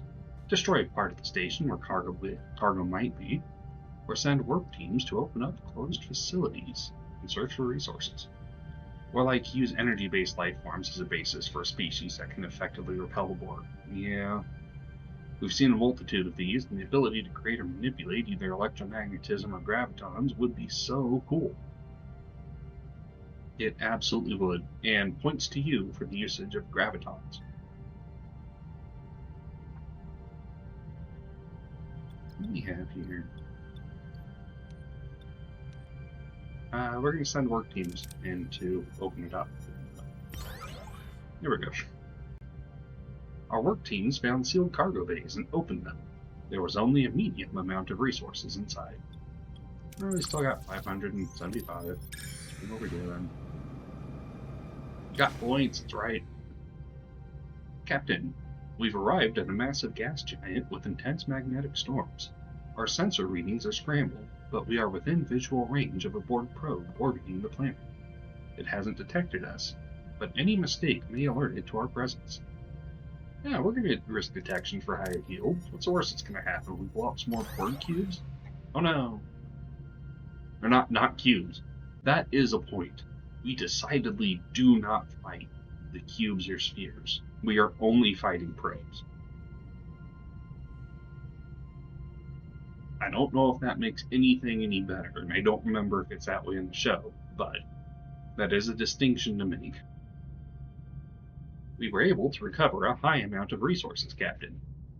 While doing so, we got dangerously close to the scout probe, but fortunately it did not detect our presence. We had a great idea, and a matter of life forms. Perfect. That could not go wrong. Captain, I've been looking over the structural integrity of the ship. We've sustained a fair amount of damage. Nothing that's triggering any alarms yet, but the overall hull integrity is below 50%. Look, if that's not triggering alarms, we need a new chief engineer. I recommend that we take some time to dispatch a few work teams to address the damage. Yeah, let's repair the hull above 50. Excuse me. Get on that. Get on that, please. Get on that. Great.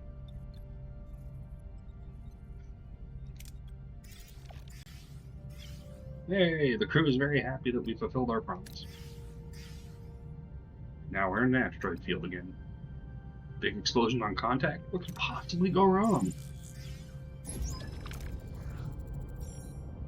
Just keep those life forms away from Riker. Captain, we reached our destination, Orkirk. Orders? Let's continue. Captain, the OA team recovered 2 individuals from the stasis chamber. Yeah, I kind of thought there was going to be more. Vital signs are stable, considering the radiation exposure and centuries of stasis. They want to talk to you. I'm Captain Catherine Janeway. Welcome aboard the USS Voyager. With whom do we have the honor? Are you the one who woke us? I gave the order, yes. We found thousands of pods like yours buried beneath the surface. We had no idea you were still alive. Then I owe you a great debt. I am Gedrin, and regrettably, I now find myself the leader of the Vadwar. Hey, we needed some of your technology a while ago. It appears our former leader, Gal, perished in stasis.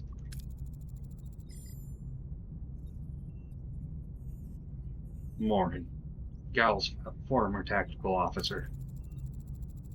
You were in stasis for 900 years. Why? What happened? What do you mean, what happened? Did you miss the nuclear winter? We intended to sleep for only 5 years, to escape a species called the Turay. I fear they're the reason my people, my world, are gone. Did you have a feud with the Turay? Why would they destroy your planet? Not just the Turay. Others were in that onslaught. They attacked, we hid, expected them to fight among themselves to forget us. A dead hope. 900 years, yeah. Don't you hate it when you forget to set your alarm and actually sleep in over 9 centuries? Multiple species don't unite against a single world without a reason. What exactly were your people involved in? Our ancestors walked the path of destruction with pride. We have been a target for their victims' anger ever since. Oh no! Ads. Alright. Well, alright. Guess if ads are going.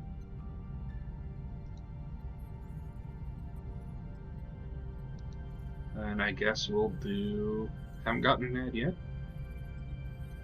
Well, alright. Yep, sure.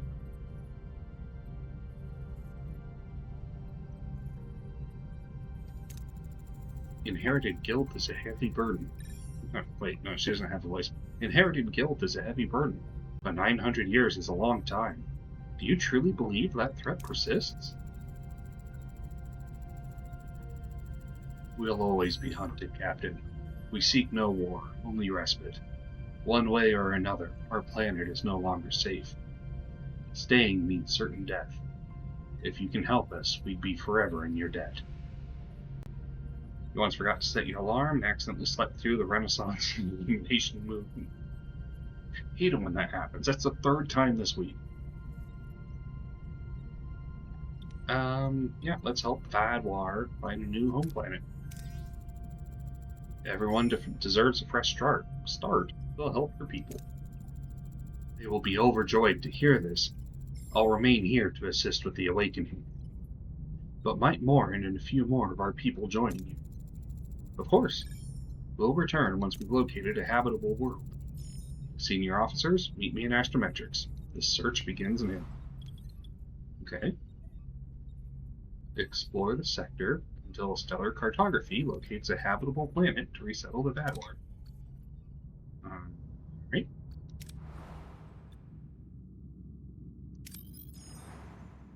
Well, we're over there, so let's zoop ourselves in over. Missed both breakfast and lunch. Bad day for sure. Yeah, absolutely. Enter the ship. Great. Efficiency? I mean, I'm not worried about that at all. Science? Field studies?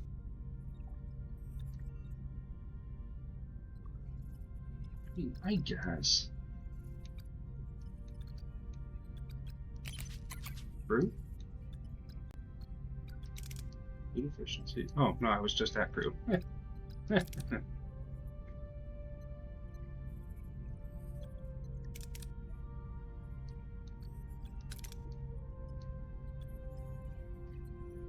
Say this, but you've never slept through an alarm. You're a light sleeper. A little jealous. I sleep like the dead, and if I don't have like 6 alarms set up, I will sleep just right through it.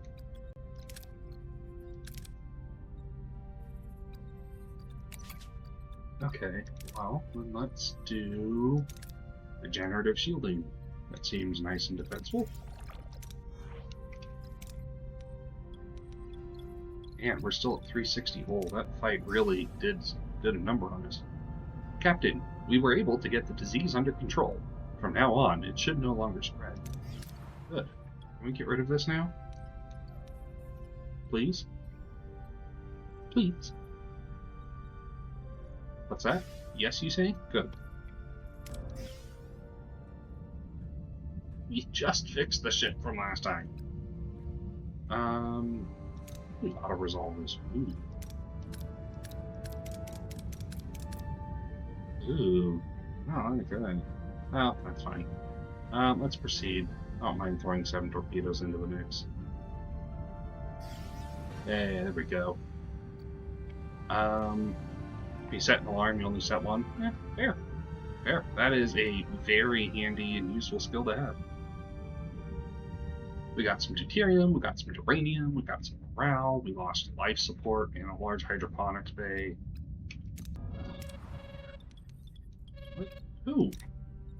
Very Steve. Captain, our scanners have detected a potential candidate for the Vadlar's new homeworld, a Class M planet in this system. Okay, cool. Let's get some gas. Captain, sensors detect a space station. The hull of the space station is breached, and we detect no life signs on board. Finding resources in this harsh environment could be difficult.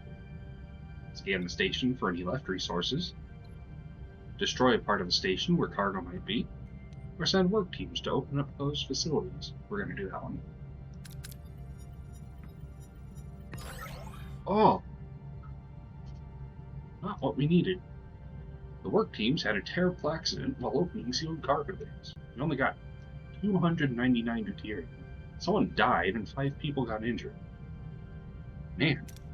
Morale minus 100. Yeah. Yeah, I bet. Okay, we're gonna do that. We do need the crew quarters, disruptor, life support. We just need everything. Well, we're right here. We might as well get the draining.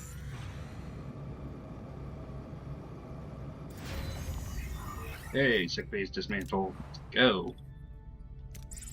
We got 40 uranium. Fantastic. Fix this, please. No available work team. Oh. Yeah, okay. You just get it. Okay, let's fix some uranium.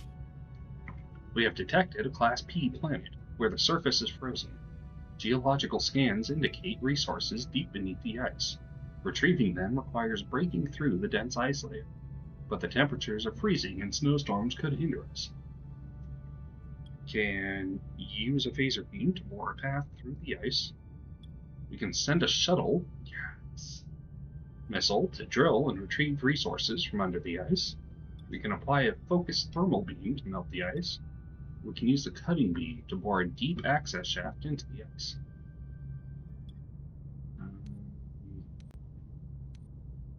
I'm actually going to do that.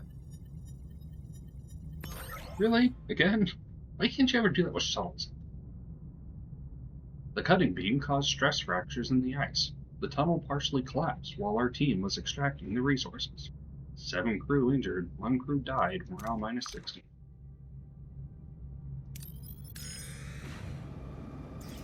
Starfleet's finest right here. Captain, we reached our destination. Orders? Let's continue. Captain, I heard you got the generator. Your crew's efficient. I wouldn't say that. I propose we beam it over to the Equinox. Everything on our ship's already compatible. Even with repairs, it would save us a lot of time. Agreed. The faster we verify its operational status, the faster we can replicate another. My thoughts exactly, Captain. I'll beam back to my ship to personally supervise the work. 10 crew left Voyager. -1 multiphasic force field generator. Ensign, establish a connection with Captain Ransom. Let's see how that generator... What just happened? I'm reading several explosions in the lower decks. Red alert, engineering, damage report. It's bad, Captain. Several explosions at strategic points, precise enough to cripple our systems. Oh my goodness. Main engineering, phaser control room, sickbay, crew quarters, and officers' quarters. Captain, I am receiving reports of missing resources and rations. The Equinox crew is gone as well. Minus 400 deuterium, minus 100 uranium, minus 50 titanium, and 150 food. Is that what I think it is?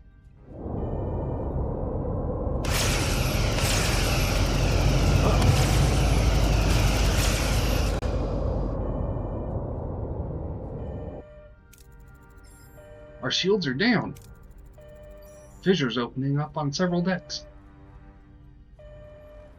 Hello. Voyager's shields drop, freezing the bridge crew in shock. The blood-curdling screeching intensifies. Suddenly, blue portals tear open across the deck, and otherworldly aliens pour forth, attacking instantly. Phasers blaze, chaos erupts. We need to stabilize the shields, now! So we're going to do the main engineering level 6 with reinforced structural integrity field grid, because that gives us the 80% chance. But if we didn't have that, we could reinforce shields with the deflector pulse, or reroute all available energy to shields, or cycle shield frequencies. I was trying to build this, and if we had the Prey-Force shield technology, what that is? What happened? Why are the extra-dimensional aliens being mean to us? I don't know. We didn't do anything. Alright. Let's reinforce structural integrity of the field grid. Bolster the SIF grid to reduce stress on the shield system. It worked! Shield's holding. For now. The fissures closed on all decks. Minor injuries reported, but the attack was too short to cause serious damage. 5 crew injured. What's the status on the Equinox? Gone. They used the chaos to take off. Track their warp signature. They have to repair their ship and install that generator. Until then, their progress will be slow. Captain, I am reading fissures opening outside of our shields. The aliens are relentless. If they keep up the pace, they will break through. We'll take back that force field generator. Ransom has a great deal to answer for. He's responsible for all of this. Every injured crewman, every death. I feel like there was an episode that happened in there that we didn't see. Because that was a weird jump. I mean, like, it's an understandable jump, but, like, no. Topon torpedo time! That's right. Yeah, that just seems like a little bit of a weird jump. Okay, let's swing down here to get ourselves some titanium. Good, life support is back up. Fantastic. Let's get sickbay back. Missing resource. Okay, never mind. Let's just get down here. We located a rich asteroid field containing valuable materials. One of our scientists suggests using a new experimental mining technique, which has the potential for a much higher yield, but there's a chance it could destroy the asteroid. Blast those little bastards out of the sky. Absolutely. Use standard mining procedure for a low yield. Use experimental mining for a higher potential yield. Or send a probe to determine the best possible approach, which is just the better version of the experimental. Let's do it! Oh, we didn't get red that time. Captain, we've determined the best possible approach to extract a great number of resources. Okay, great. Let's put that to great use then, please. Okay, we're coming over here to this port probe to get some gas. Hey, sickbay's repaired. Love to see it, love to see it. Let's get the disruptor, raid control room. Out of food. Mass haul will now give out emergency ration. What do you mean out of food? Not out of food. What? Me. You stop that. The disruptor array control room is back up. But that reminds me, let's get the large hydroponics bay back up and functioning. Regenerative shielding. Ugh. Okay, what are we going to learn next? Enhanced maneuvering and salvage protocols? Yeah, I guess. More resources for winning a fight. Let's do it. Okay. Captain, we found an abandoned ship adrift in space. It's powered down, but structurally sound, with sealed storage compartments.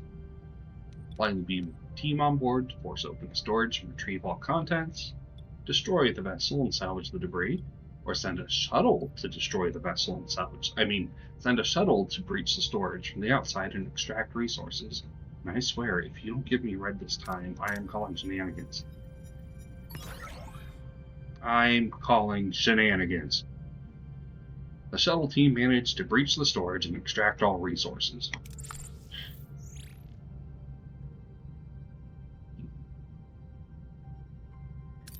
Let's come over here to this new planet for the Von War.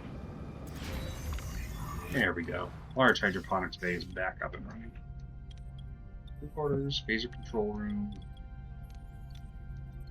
I'm afraid I'm going to lead with the phaser control room.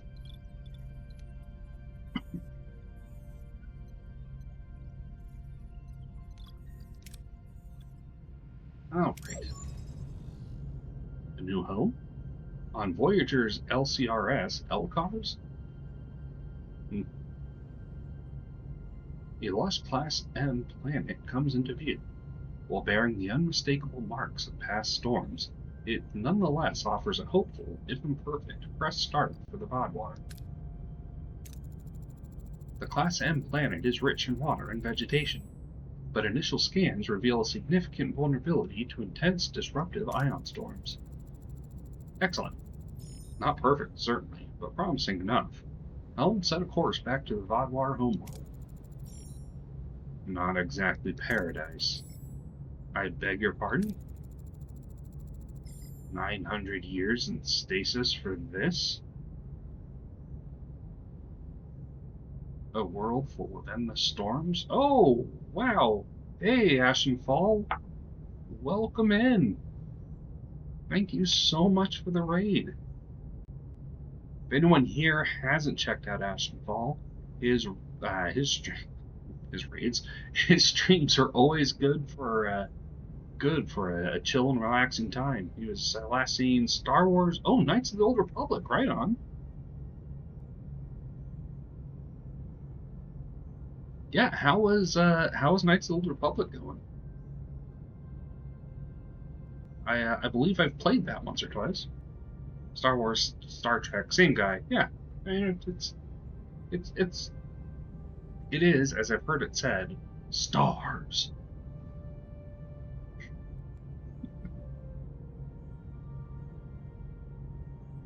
Yeah, I have to admit I haven't beaten Knights of the Old Republic, but I played it.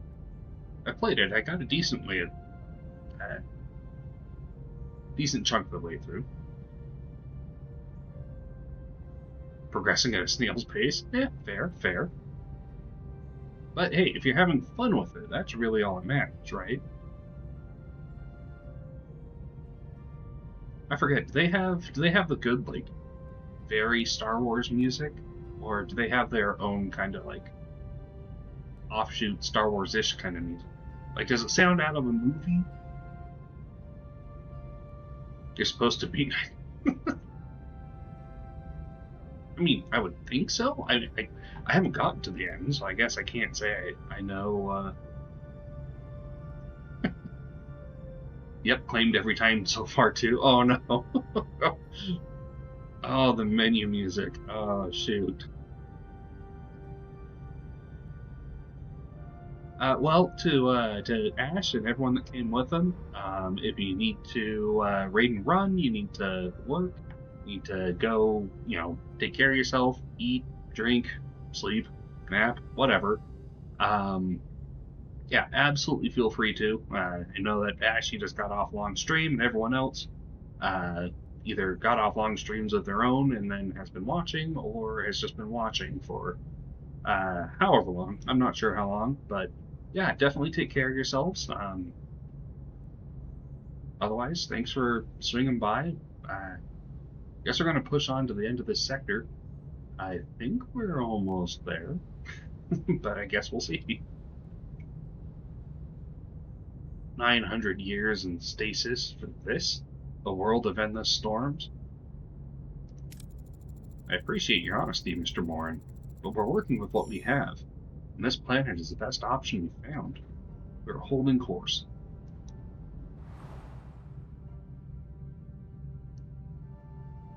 Time isn't real. That's true. I have it on good authority that it's not a linear progression of cause to effect. You mean out of food? Oh, that's what you mean out of food. Okay. Maybe ration. Oh, so much.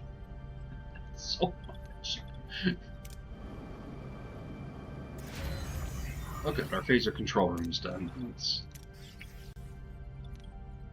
Okay, we have part of it. That. 100% that. Okay. We have encountered a Class G planet. The atmosphere is toxic. The geological scans reveal vast deposits of crystallized resources embedded just below the hard surface. We can send a mining team. We can use controlled disruptor pulse to shatter the whole hard surface. Oh, yeah. Or we can focus on studying the crystallized resources, not resource extraction. And we're going to use a controlled disruptor pulse. Because I like big numbers. Yeah, there we go. The disruptor pulse exposed the resources, and we were able to extract them easily. Good.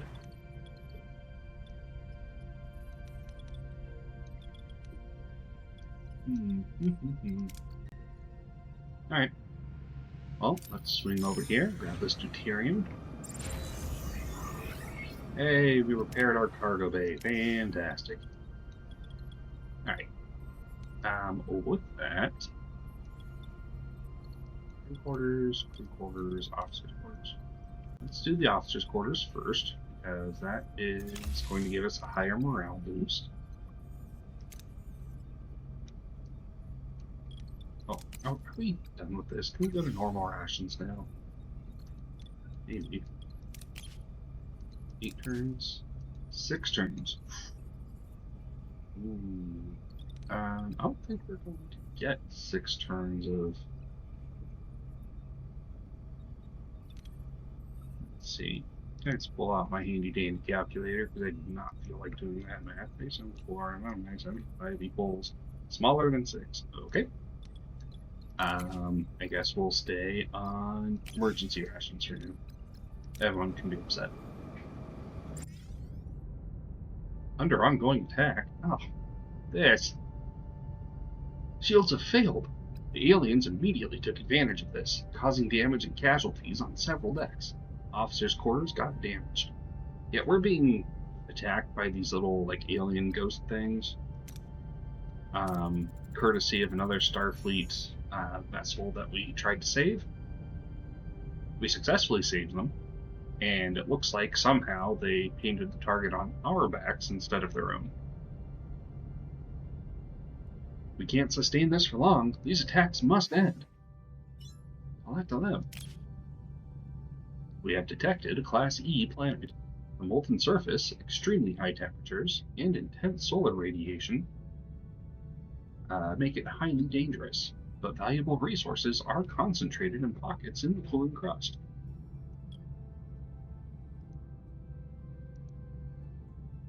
We can deploy standard mining probes to mine resources, or we can use a precise phaser beam to mine resources from the cooling crust, which we're going to do, because big numbers.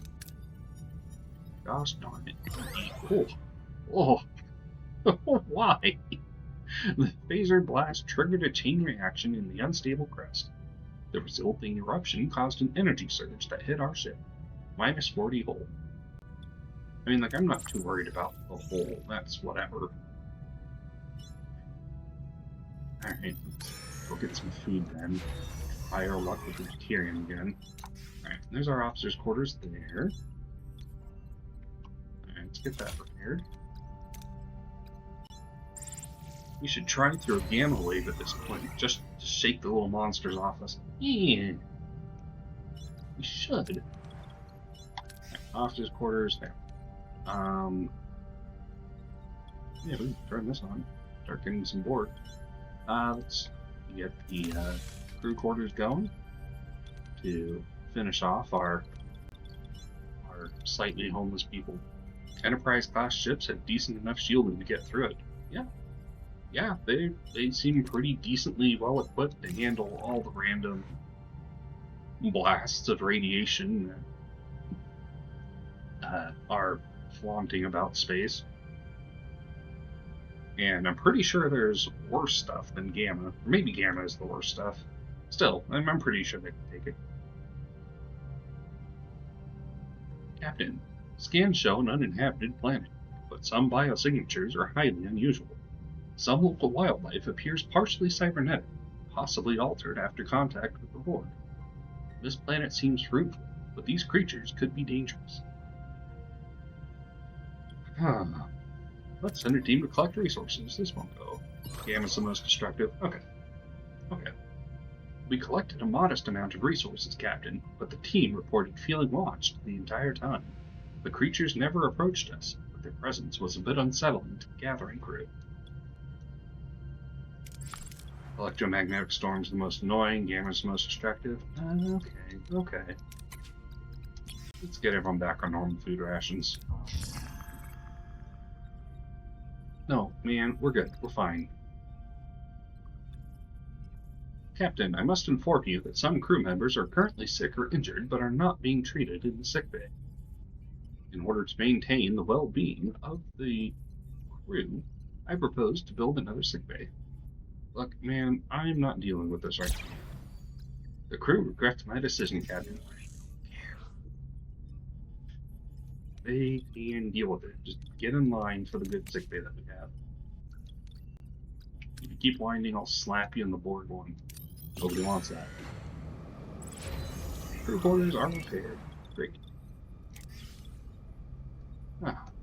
Okay. There we go. We're going to... No, I'm just going to tear this down. Yeah. We just don't need it.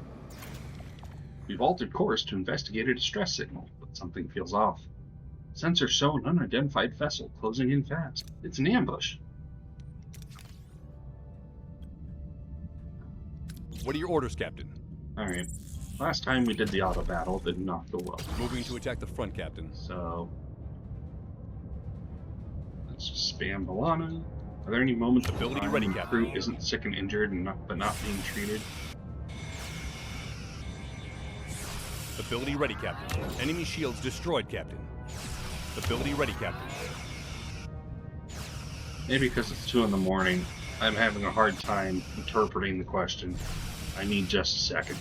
Here, you guys chill. Any moments in time when the crew isn't sick and injured, but not being treated. Yeah, there are. You may not believe it. Ability ready, Captain. Looking at this sector, but yeah, there have been times when everyone's been just ducky and Ability ready, Captain. going through without issue. Moving to attack the front, Just, Captain. you know what? An enemy is fled, Captain. Eat a torpedo. Alright. Moving to attack the front, Captain. Enemy shields destroyed. Ability ready, Captain. Good. Ability ready, Captain. Victory. See, this is way better than the crap that auto battle did. Don't worry about responding immediately.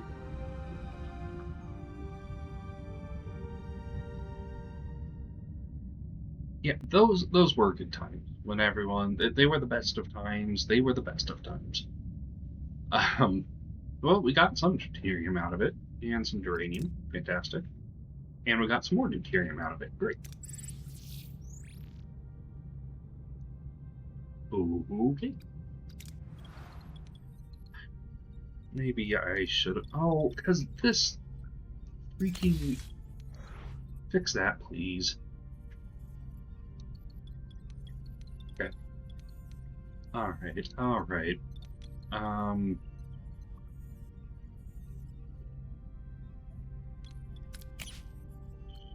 Okay. Let's get you off of that and get you fixing. We don't have the duranium. Fine. Fine. In that case, or tritanium, not duranium. All right, fine. Then we're just gonna do it like that. Is there any tritanium here? Nope. I have rated this one out. Alright, off we go. Salvage program. Oh, that would have been nice. Alright, whole reinforcement, sure. And life support is back up. Great. Resource management, yeah. We're in an asteroid field, so we're taking more damage every turn. That's fine. Yeesh. Okay. Well. Captain, we reached our destination. Orders? Continue. Alright, let's bring the Vadwar aboard. Mr. Morin, please retrieve Gedrin and the others for transport. As you command, Captain. It will be my pleasure. Captain, it's been a while since Morin went to retrieve the other Vadwar. Shouldn't they be back by now? Indeed. Someone should investigate their delay. Report! What was that? A subterranean tremor on the planet. Wait, we're being hailed from the planet's surface. Captain Janeway, you must listen. Morin, he's lost his mind. He's trying to... Silence, Gedrin. You're a weak leader. Gal would have seen the truth. How about his navigator for us to be taking damage in the asteroid field? Yeah, right? I mean, Mr. Paris would be the first to tell you he's the best damn pilot in the sector. Captain Janeway, I'm quite aware you'd prefer to leave us to rot in this storm-battered hellhole, but we have grander ambitions. We are Vadwar. We don't accept pity, we demand supremacy. Our ancient fleet means little, but your ship will be the key to our rightful dominion. With it, we will arm our forces, reclaim what is ours, and purify this quadrant of all who dare to oppose us. We will rule again. Captain, he's starting the underground fleet. You must stop him. He's coming for you. Captain, I swear I had no part in this. This isn't what I wanted. Connection lost, Captain. Morin intends to awaken an ancient empire. We cannot allow it. Voyager cannot defeat an entire fleet, nor will I permit them to terrorize this sector. Okay, now hold up. Hold up. Because this is an entire fleet from, like, almost 1,000 years ago. Do we know that that would actually be a problem? This reminds me of an old Earth story, the myth of Dragon's Teeth. After a dragon was killed, its teeth were planted in the ground. From those teeth, fully armed warriors sprang forth, ready to fight a new war. Maybe waking the Vadwar was like planting those teeth. We thought we were reviving a culture, but we've only unearthed a war. A war we cannot win, so we ensure it never breaks out, or at least that fleet doesn't. We bury their ships underground. Ensign, can you pinpoint their location? This is the Bajorans all over again. A little bit. A little bit, except I don't remember them deciding that they're gonna go all, like, for galactic domination. Aside from the mirror universe, which I'm just gonna go ahead and say doesn't count.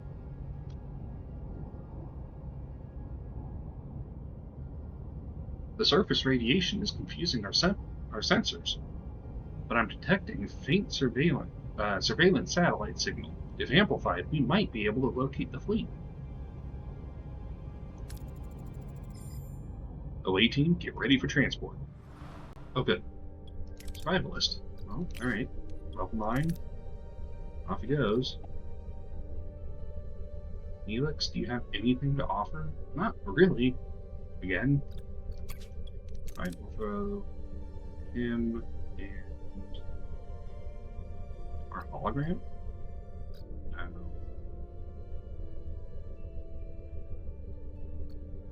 You, actually. Yeah.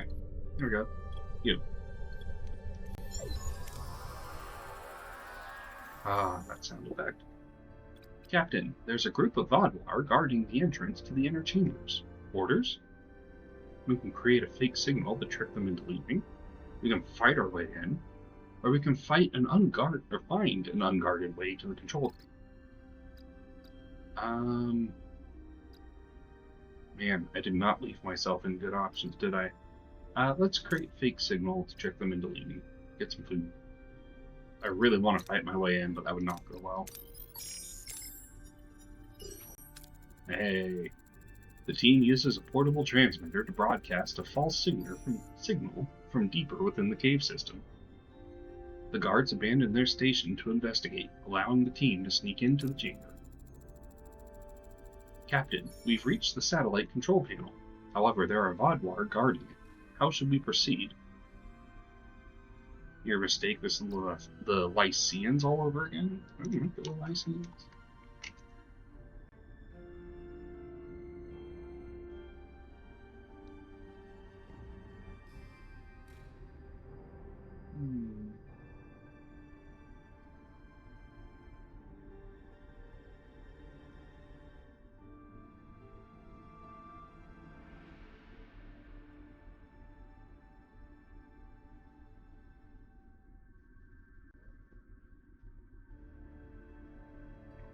Oh, yeah.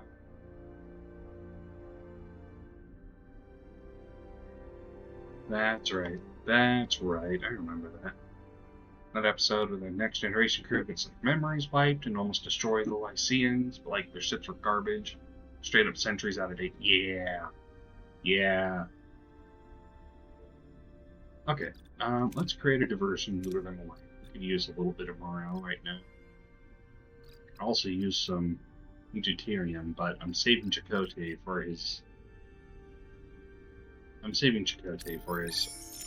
survivalist option.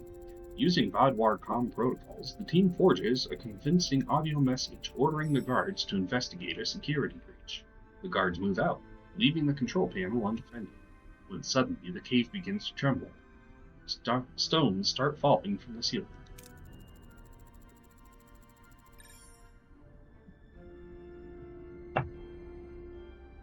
The Vodwar must have initiated the launch of their fleet. We must activate the satellite now.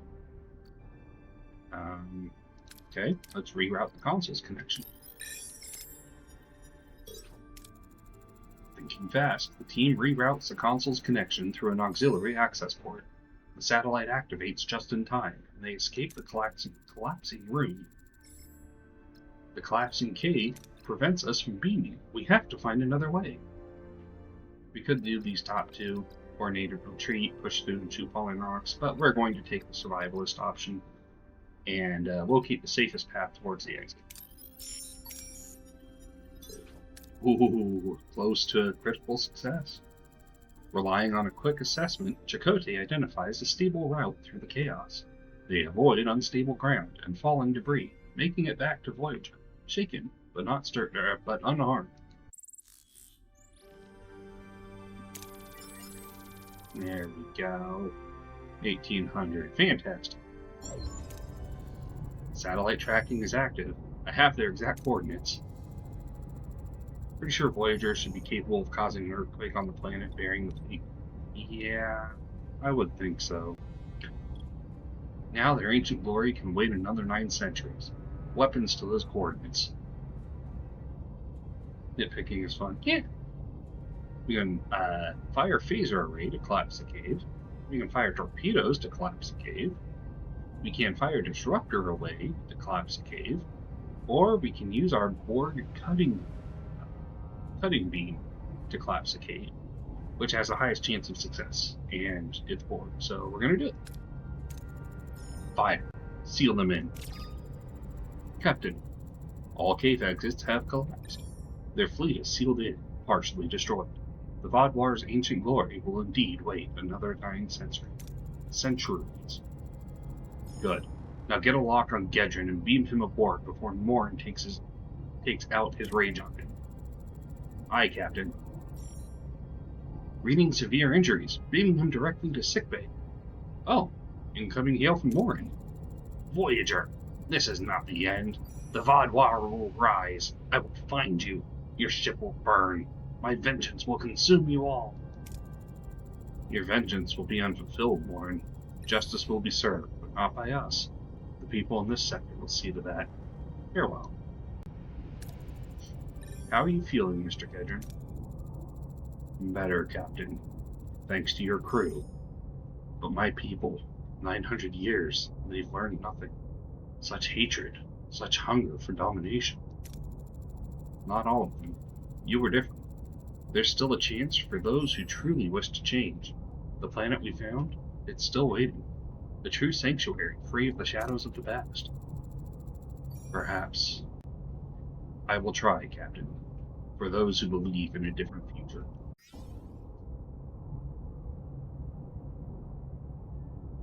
And as a gesture for my gratitude for Voyager's principles, here, a remnant of our past, no longer needed where I'm going. May it serve you better than it served us. Farewell, Captain. Thank you very much, Mr. Gedrin. Good luck and farewell. What did we get? I feel like we were supposed to get something. And I also feel like I don't know what it is. Alright, we're gonna zoom our way in here.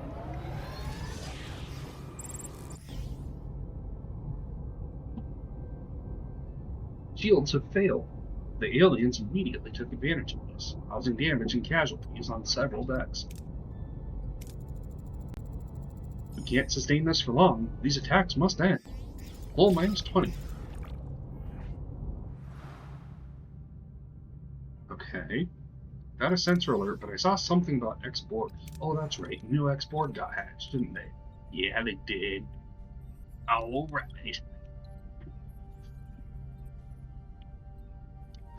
We need titanium, something awful. Captain, we've come across a space station that repairs starships. We don't need that. What's down here? Captain, we've stumbled upon a massive debris field. It doesn't make sense that anyone would leave this many salvageable resources floating around, so we should investigate. We can be cautious and salvage anything that seems safe. We can get debris aboard. We can scan for life signs, or we can have a shuttle missile perform close-range scans before detonating the entire debris field.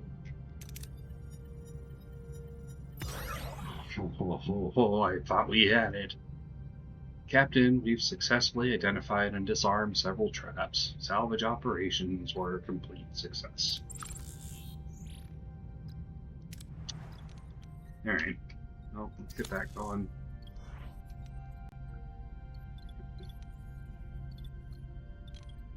And we're going to unassign you. What's it and get the phaser going. Okay. Up here. Up to here. We detected resource reserves on the surface of a class-wide planet, but we need to be careful. Its atmosphere is extremely toxic and hazardous to our ship and crew.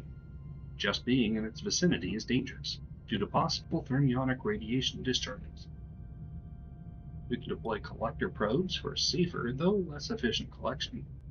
Or we can use a disruptor pulse to expose the resource reserves. Let's do that, because I don't care too much about uranium right now. Voyager sustained damage during landing. The toxic atmosphere made it hard for our crew. They managed to extract a few resources, but their suits malfunctioned. Alright, over here then. Hey, phaser control room. There we are. Okay, we got one more on that. We do need the crew quarters. Okay. There we go. Life support is there. Full reinforcement. Yeah, we've spent too much time in the sector, so we're going to start getting morale penalties soon. Great. Let's get that back up and going. Great. Fantastic. Lovely. Love to see it. Let's fix this cargo bay. No. We have detected a Class L planet. The atmosphere is breathable, but this arid, rocky, forested world is environmentally hostile. Scans indicate highly nutritious plants. Nah, come down here.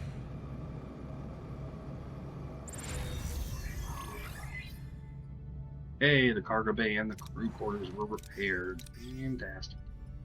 Let's unpause that. Then.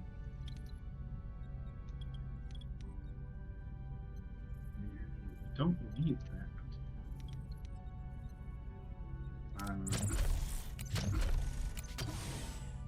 Okay, yeah, I'm gonna build another sick bay, and this time I'm not gonna tear it down.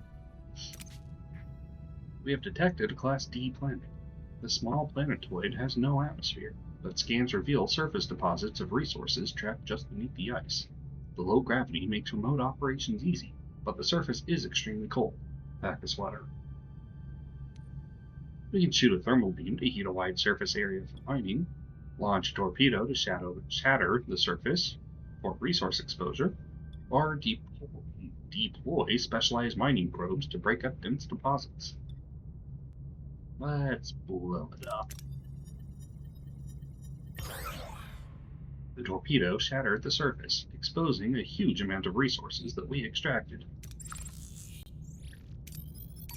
Here. We've altered course to investigate a distress signal. Something feels off.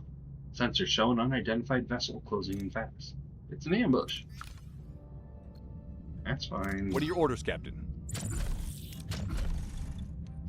Moving to attack the port side, Captain. Shoot them in their faces. Alright, Lana to power Ability up ready, weapons. Cast to stop them from shooting us. Come on. Ability enemy shields destroyed, Captain. Then Ability ready, power Captain. up our weapons. Lana to power up our weapons. Enemy shields destroyed, Captain. Ability ready, Captain. And then Neelix to reset the weapons. Oh, right. We probably should be going for. Moving to attack this ability ready, Captain. We're gonna stun or confuse that other one. Enemy shields destroyed, Captain. Because this one is just about dead. Enemy shields destroyed, Captain. An enemy is fled, Captain. Only 38, right? What?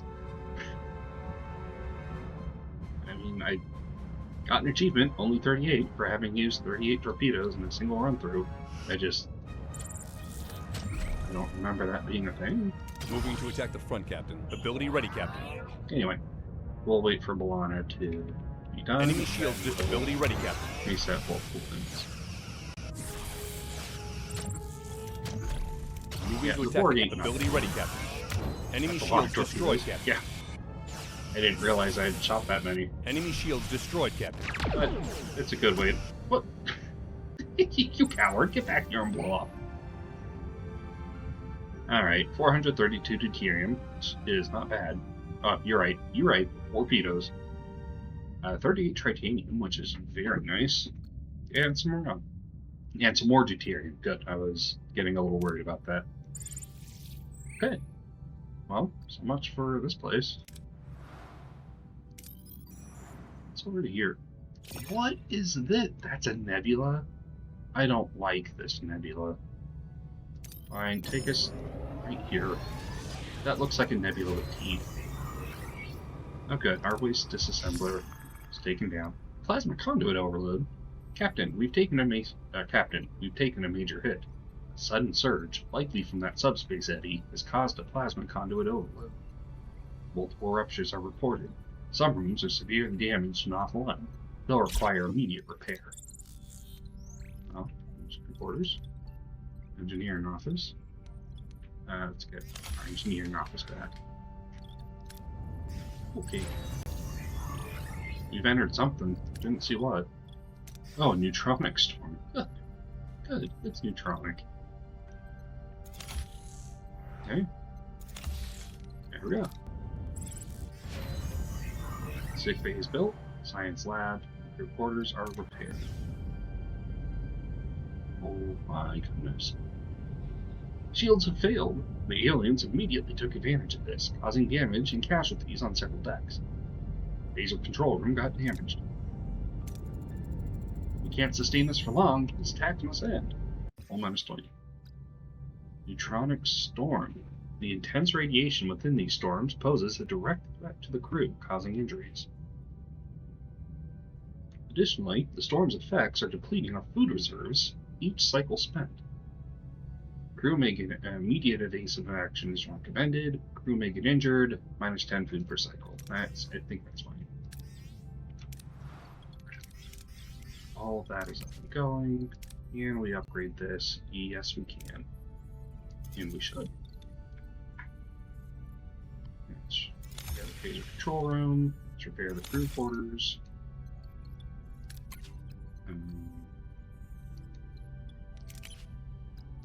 And let's get you fixing the hole. Great. Oh, hey, we can scan that. Look, there's some deuterium and uranium. Fantastic. Oh, we can scan in here. We couldn't scan out of the nebula. Okay. That's a trading station. Okay. Captain, we reached our destination. Orders? Let's continue. Getting distorted readings on the short-range sensor. Okay, one more time. Getting distorted readings on the short-range scanners. No sign of the Equinox. They're either gone or damn good at hiding. We don't have the Dreadnought AI. Holy crap. We don't have the torpedo launch bay level 2. So we're going to roll the dice on Tom Paris here and hope that 70% success is enough. Keep on scanning, Mr. Paris. Bring us in nice and slow. I don't want any additional scratches on Voyager. Aye, Captain. I could fly between these rocks with my eyes closed. Then why don't you do that in asteroid belts? I prefer if you kept them open, Lieutenant. It's all the same to you.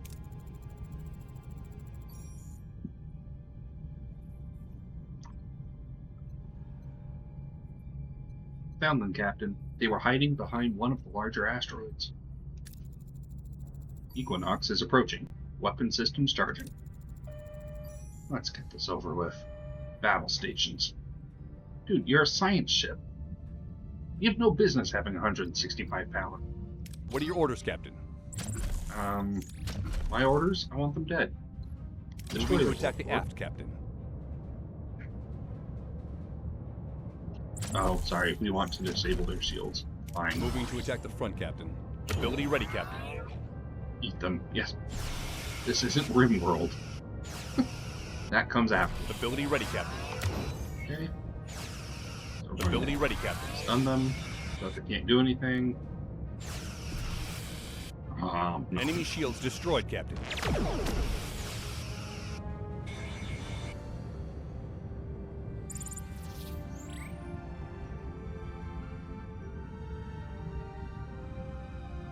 Nom nom. Nom. You cannot stress this enough. Nom. They have 468 deuterium, 46 uranium, 50 morale, and a partridge and a birch, which is amazing in space. Captain, Equinox's shields are weakening. They're hailing us. Ransom. And now he was right.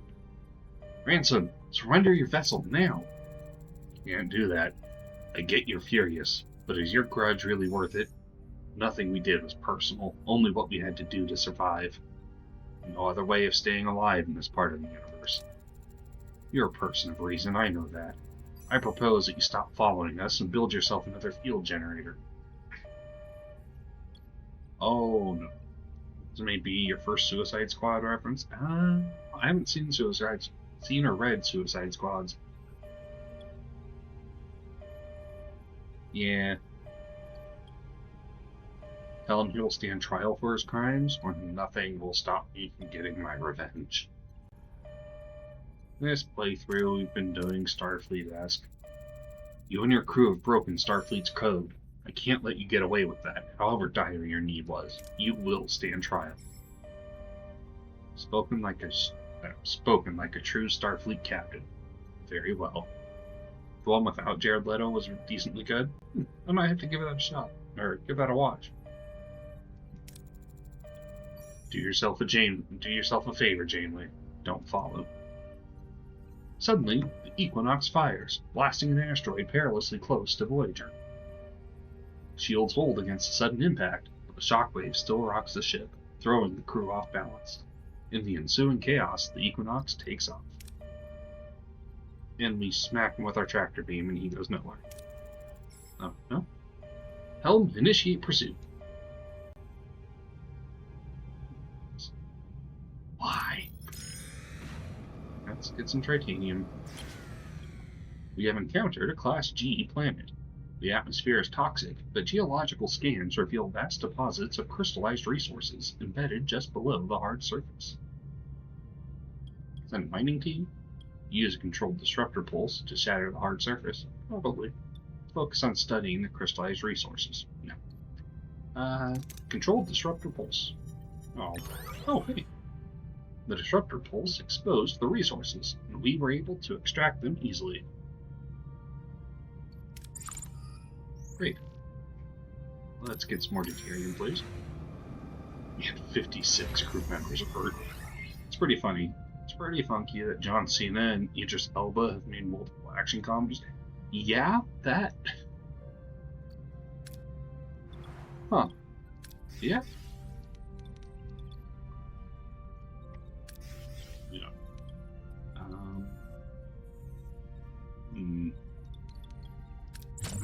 That's right. We're going to slap a narrow electric field generator in here.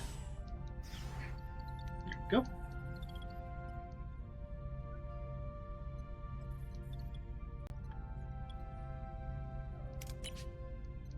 I feel like we don't need a workshop right now. And did I hear right? Do we have things? Yeah, we do want food that we don't have. Oh, right.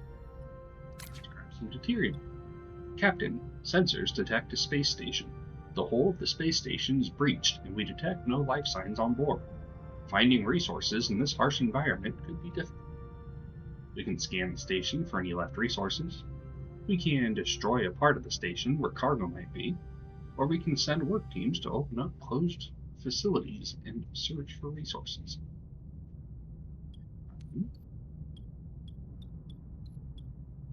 I'm going to send the work teams.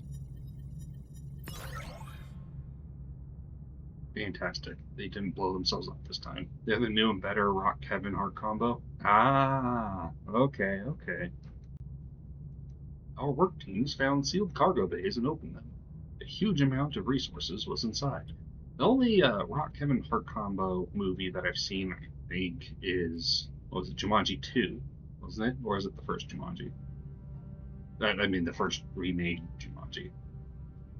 Anyway, I've seen those. I thought they were kind of funny. No, you know what? No, I'm not going to hedge it. I thought they were funny enough. I don't regret the time spent watching them. Jumanji 3 is the remake. Okay. Yeah, that. Mainly because Idris Elba and John Cena can actually act. Oh, well, okay. Are you telling me that every movie that he's in, just having The Rock as a character, is not acting?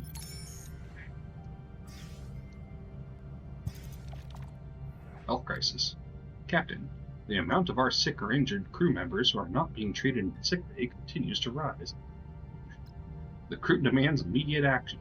Okay, we will upgrade a sickbay within 25 cycles. Yeah. Captain, we found an abandoned ship adrift in space. It's powered down, but structurally sound, with sealed storage compartments. The Rock is entertaining twice. I mean, I like him when he's playing characters where it makes sense for that character to be there.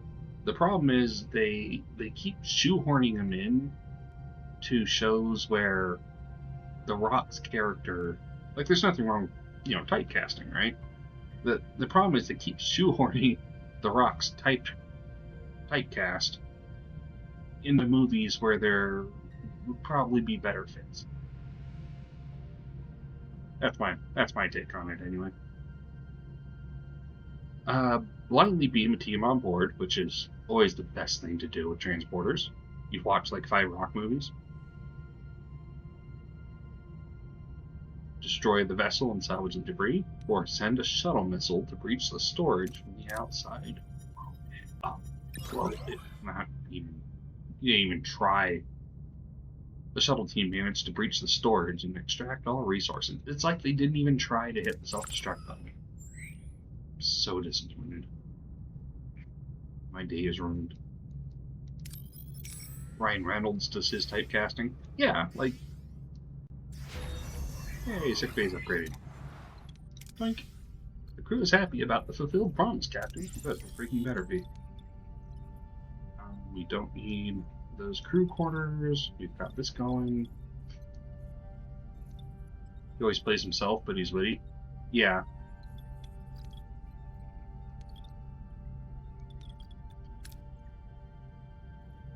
Rock is muscly.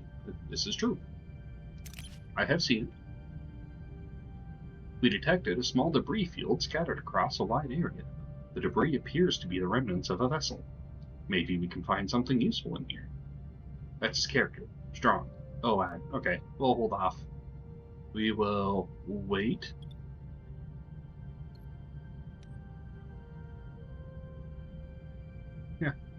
Yeah, not a problem. We will chill here for a couple minutes. Let the ad run its course.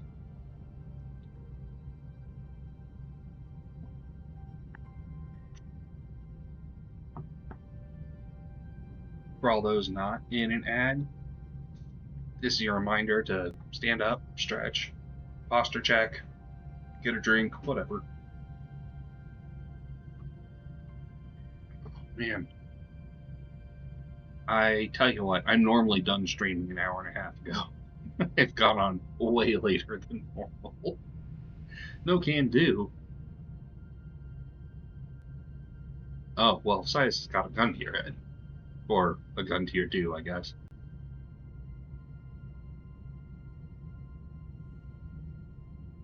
Alright.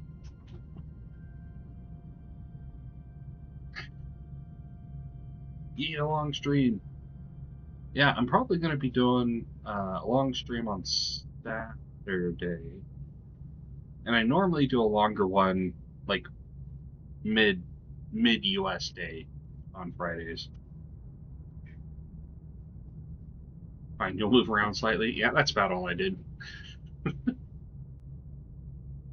Yeah, we detected a small debris field scattered across a wide area.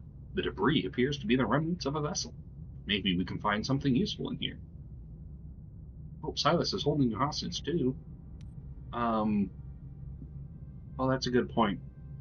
I did see the first Harry Potter movie, and that tells me that to escape Silas holding you hostage, you just have to not move, I think? Or maybe you have to summon sunlight. Something like that. Try one of those, or both of those. They might help.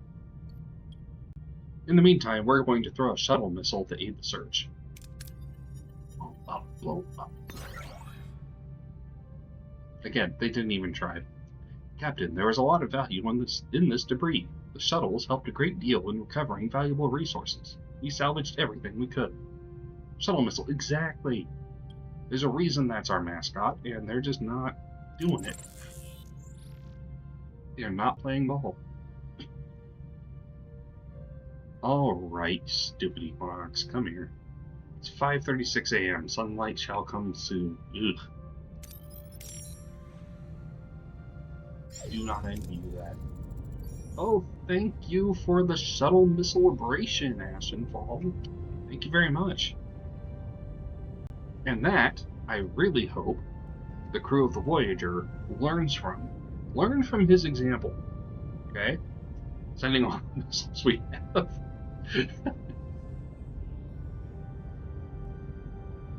Exactly.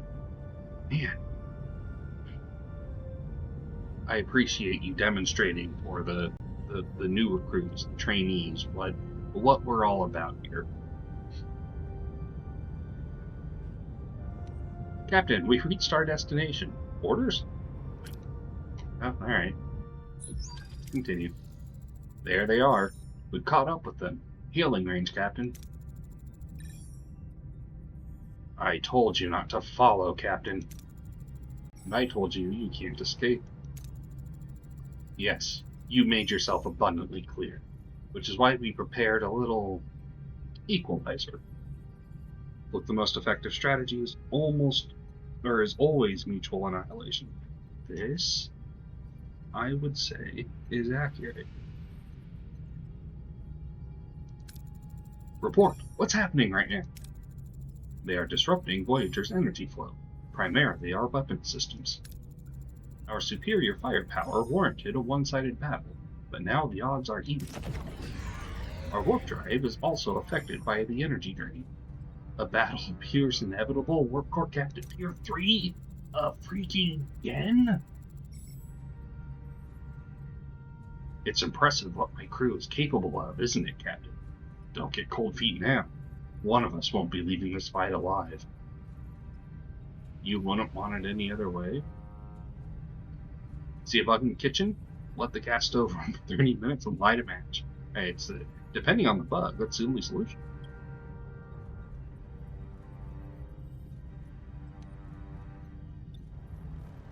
I'm not going to let him taunt us. We're just going to prepare for battle. End transmission. Battle stations. Can we... Okay. Good. Hold up. No! You don't get to... You don't let me choose what we're... What are your orders, Captain? Alright, our orders are, as always... Moving to attack the aft, Captain. Our orders are to blow up their warp core. Ability ready, Captain. Someone called you a doo-doo head? Cuff yourself to them and jump off in a big train. I mean, hey. Ability ready, Captain. It'll work. Ability ready, Captain. They will no longer call you a doo-doo head. Enemy shields destroyed, Captain. Shields down, Captain. That's fine.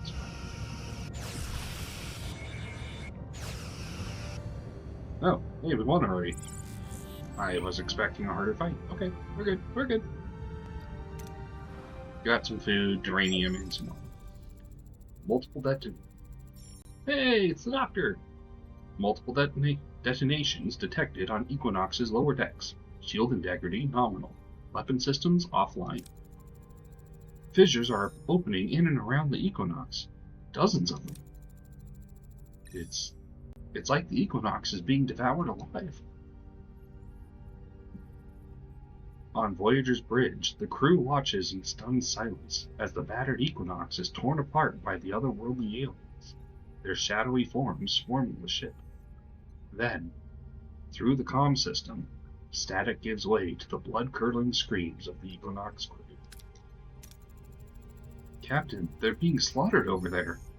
We can't just watch this. We have to do something. Please. Oh, we'll do something, alright.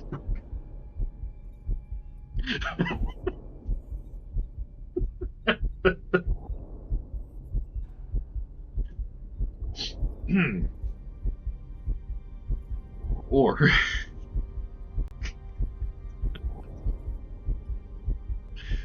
we can just watch as the aliens tear the Equinox apart. Or we can hail ransom and offer to save him and the crew.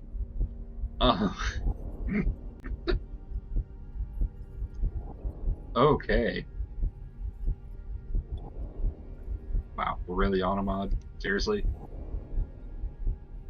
Are we blowing them out of the sky? I think we might be.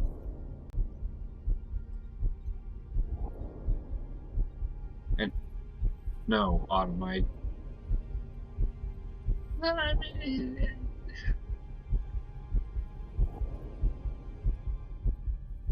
So it was the "Are we blowing them?" that it questioned. It cited sexual language. It's like, I kinda get it, but like, really?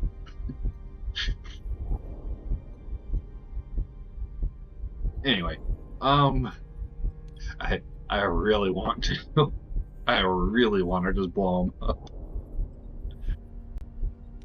But the problem is, I can't resist the allure of maybe we'll get a hero out of this, right? Right? Yeah? Maybe we get a hero.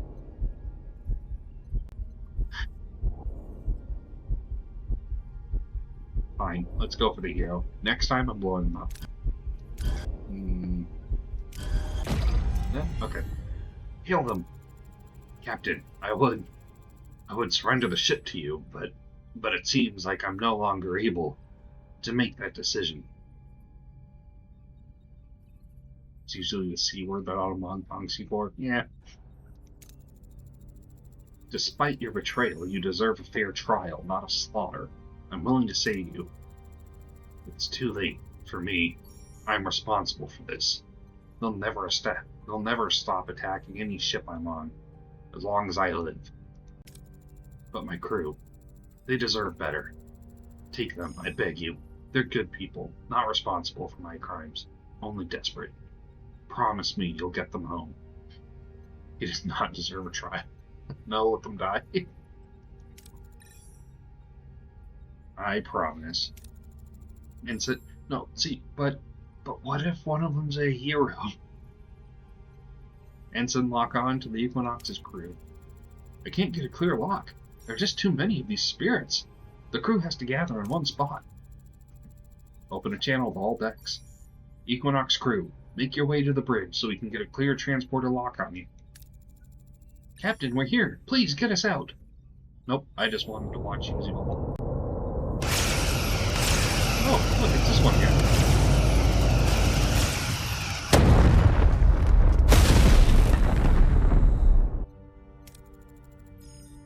I thought that was us. The crew could have mutinied. They're at fault. I mean, kinda, yeah. Yeah, there does come a point where it's like, okay, you knew that this didn't go along with things. This didn't go along with your ethics. Report. Did the crew make it? The Equinox's crew is in the transporter room. The ship itself has suffered a critical warp core failure. Captain Ransom is dead. It would have been an anticlimactic ending to the game. So going from last sector, going from 2 sectors ago into the sector this stream started in, we were using the transwarp drive, and we had the choice to either risk it by pushing a little further, or to getting blown up. Yeah. We had the choice to either risk it and push it a little further to try and get a bit more distance, or to just go ahead and pull the brakes as soon as we started seeing high levels of bad things. And I chose to go ahead and push it to go a little further. And yeah, we just slingshotted ourselves into a planet and blew up. And that was it. So I reloaded the most recent autosave, went ahead and didn't do that. It was a little anticlimactic. Yeah, they had a little cutscene like that and everything. Just shoo.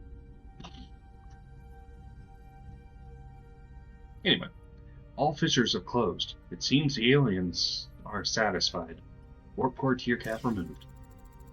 Security, take the Equinox crew to sickbay. They'll remain under observation, and our trust won't be given freely. But for now, welcome them to Voyager. So we lost 10 crew that went over to the Equinox, and we only got 6 back. Though, I'd like to talk to that Ensign Marla Gilmore in private. Captain Janeway, I can't thank you enough. Not just for saving us, for taking us in, but for stopping us. For putting an end to our crimes. Crimes? Which crimes? I think it's time to come clean, Ensign. We found a way to augment our propulsion system. Something Ransom called bioneural energy. It came from another realm. Those entities attacking us. We first encountered them when we met the Ankari, a human species here in the Delta Quadrant. We were starving, injured, out of supplies. The Ankari were generous. They even summoned their spirits of good fortune to bless our journey, offering guidance. These spirits were the aliens attacking you? Yes. We used the Ankari summoning device to lure them into containment fields, and once they were trapped, they'd die. Their bioneural energy would crystallize. 10 isograms of the compound gave us a month's warp boost. It was slow. Painful. You harvested them? You killed them for fuel? We were desperate, starving, losing crew every day. We thought it was the only way home. I was the one who modified the warp core. I regret it deeply. I'll live with this guilt forever, Captain. I'm ready to stand trial once we're back on Earth. Yeah, we're gonna offer her redemption, because again, what if she's a hero?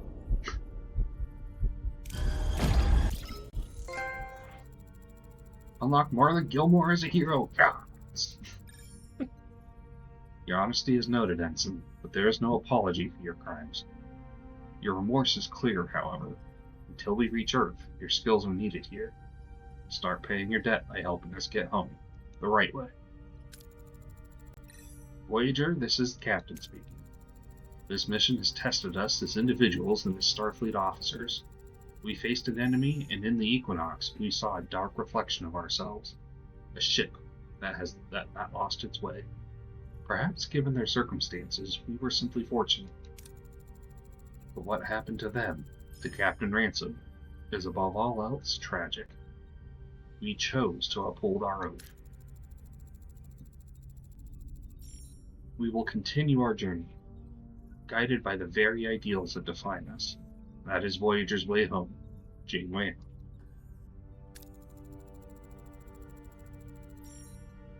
Captain, I took a closer look at Equinox's research documents about their warp drive modifications.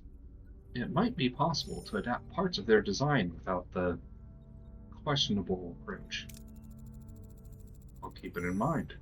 Helm, it's time to return to our old course. Home. Dark Reflection. Hey, we completed Sector 10. I'm gonna stay here.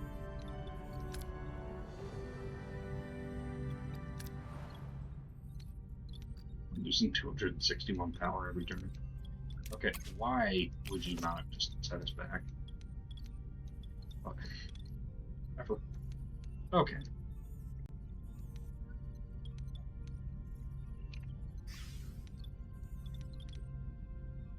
This seems like a very good place to call it for the night.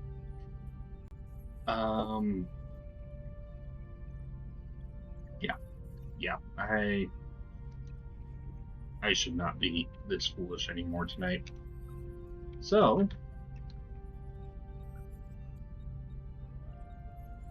thank you everyone for hanging out tonight. Thank you Victorian Era Duck. Thank you Ashenfall for the raid. And thank you very much to everyone, all the lurkers. Yeah, thanks for hanging out, keeping me company. We're gonna see if we can raid in turn.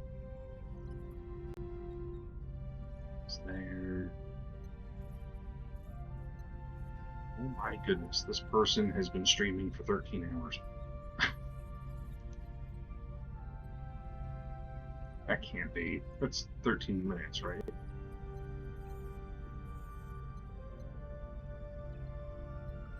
No, that's 13 hours. And I do not have the wherewithal to do a 13-hour stream, I don't think. More power to them, though.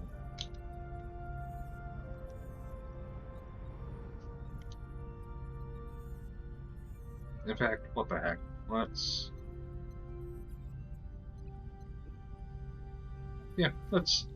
go ahead and hit them up. They might just immediately no longer be. They might immediately be calling it as well, but it seems like they're still going. Just peek in and make sure they're not just about to wrap up.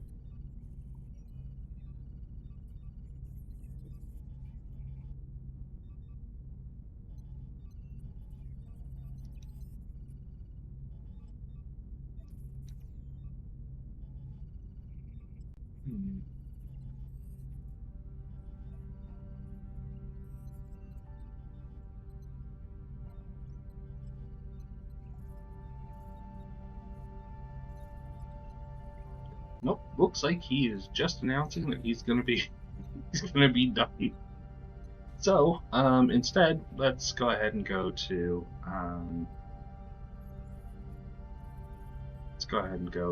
this other person.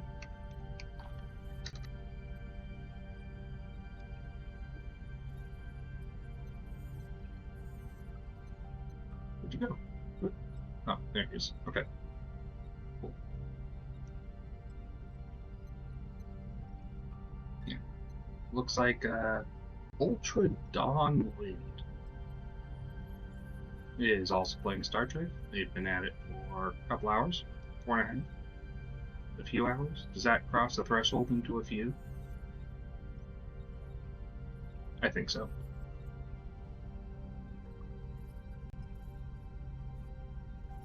Yeah. So we're gonna go right into them, and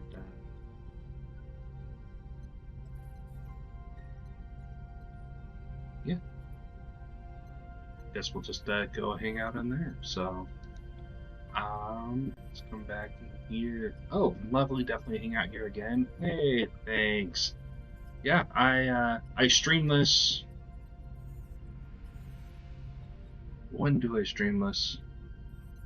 Sunday, Monday, Thursday, Tuesday, something like that. I'm doing 4 nights on this, and then Friday days I'm doing something else. Vintage story. So yeah, feel free to swing by anytime you see me online. Schedules, right? Yeah. For now, we're gonna head on over to Ultra Dawn Wind. So thank you everybody for hanging out, and yeah, have a good one.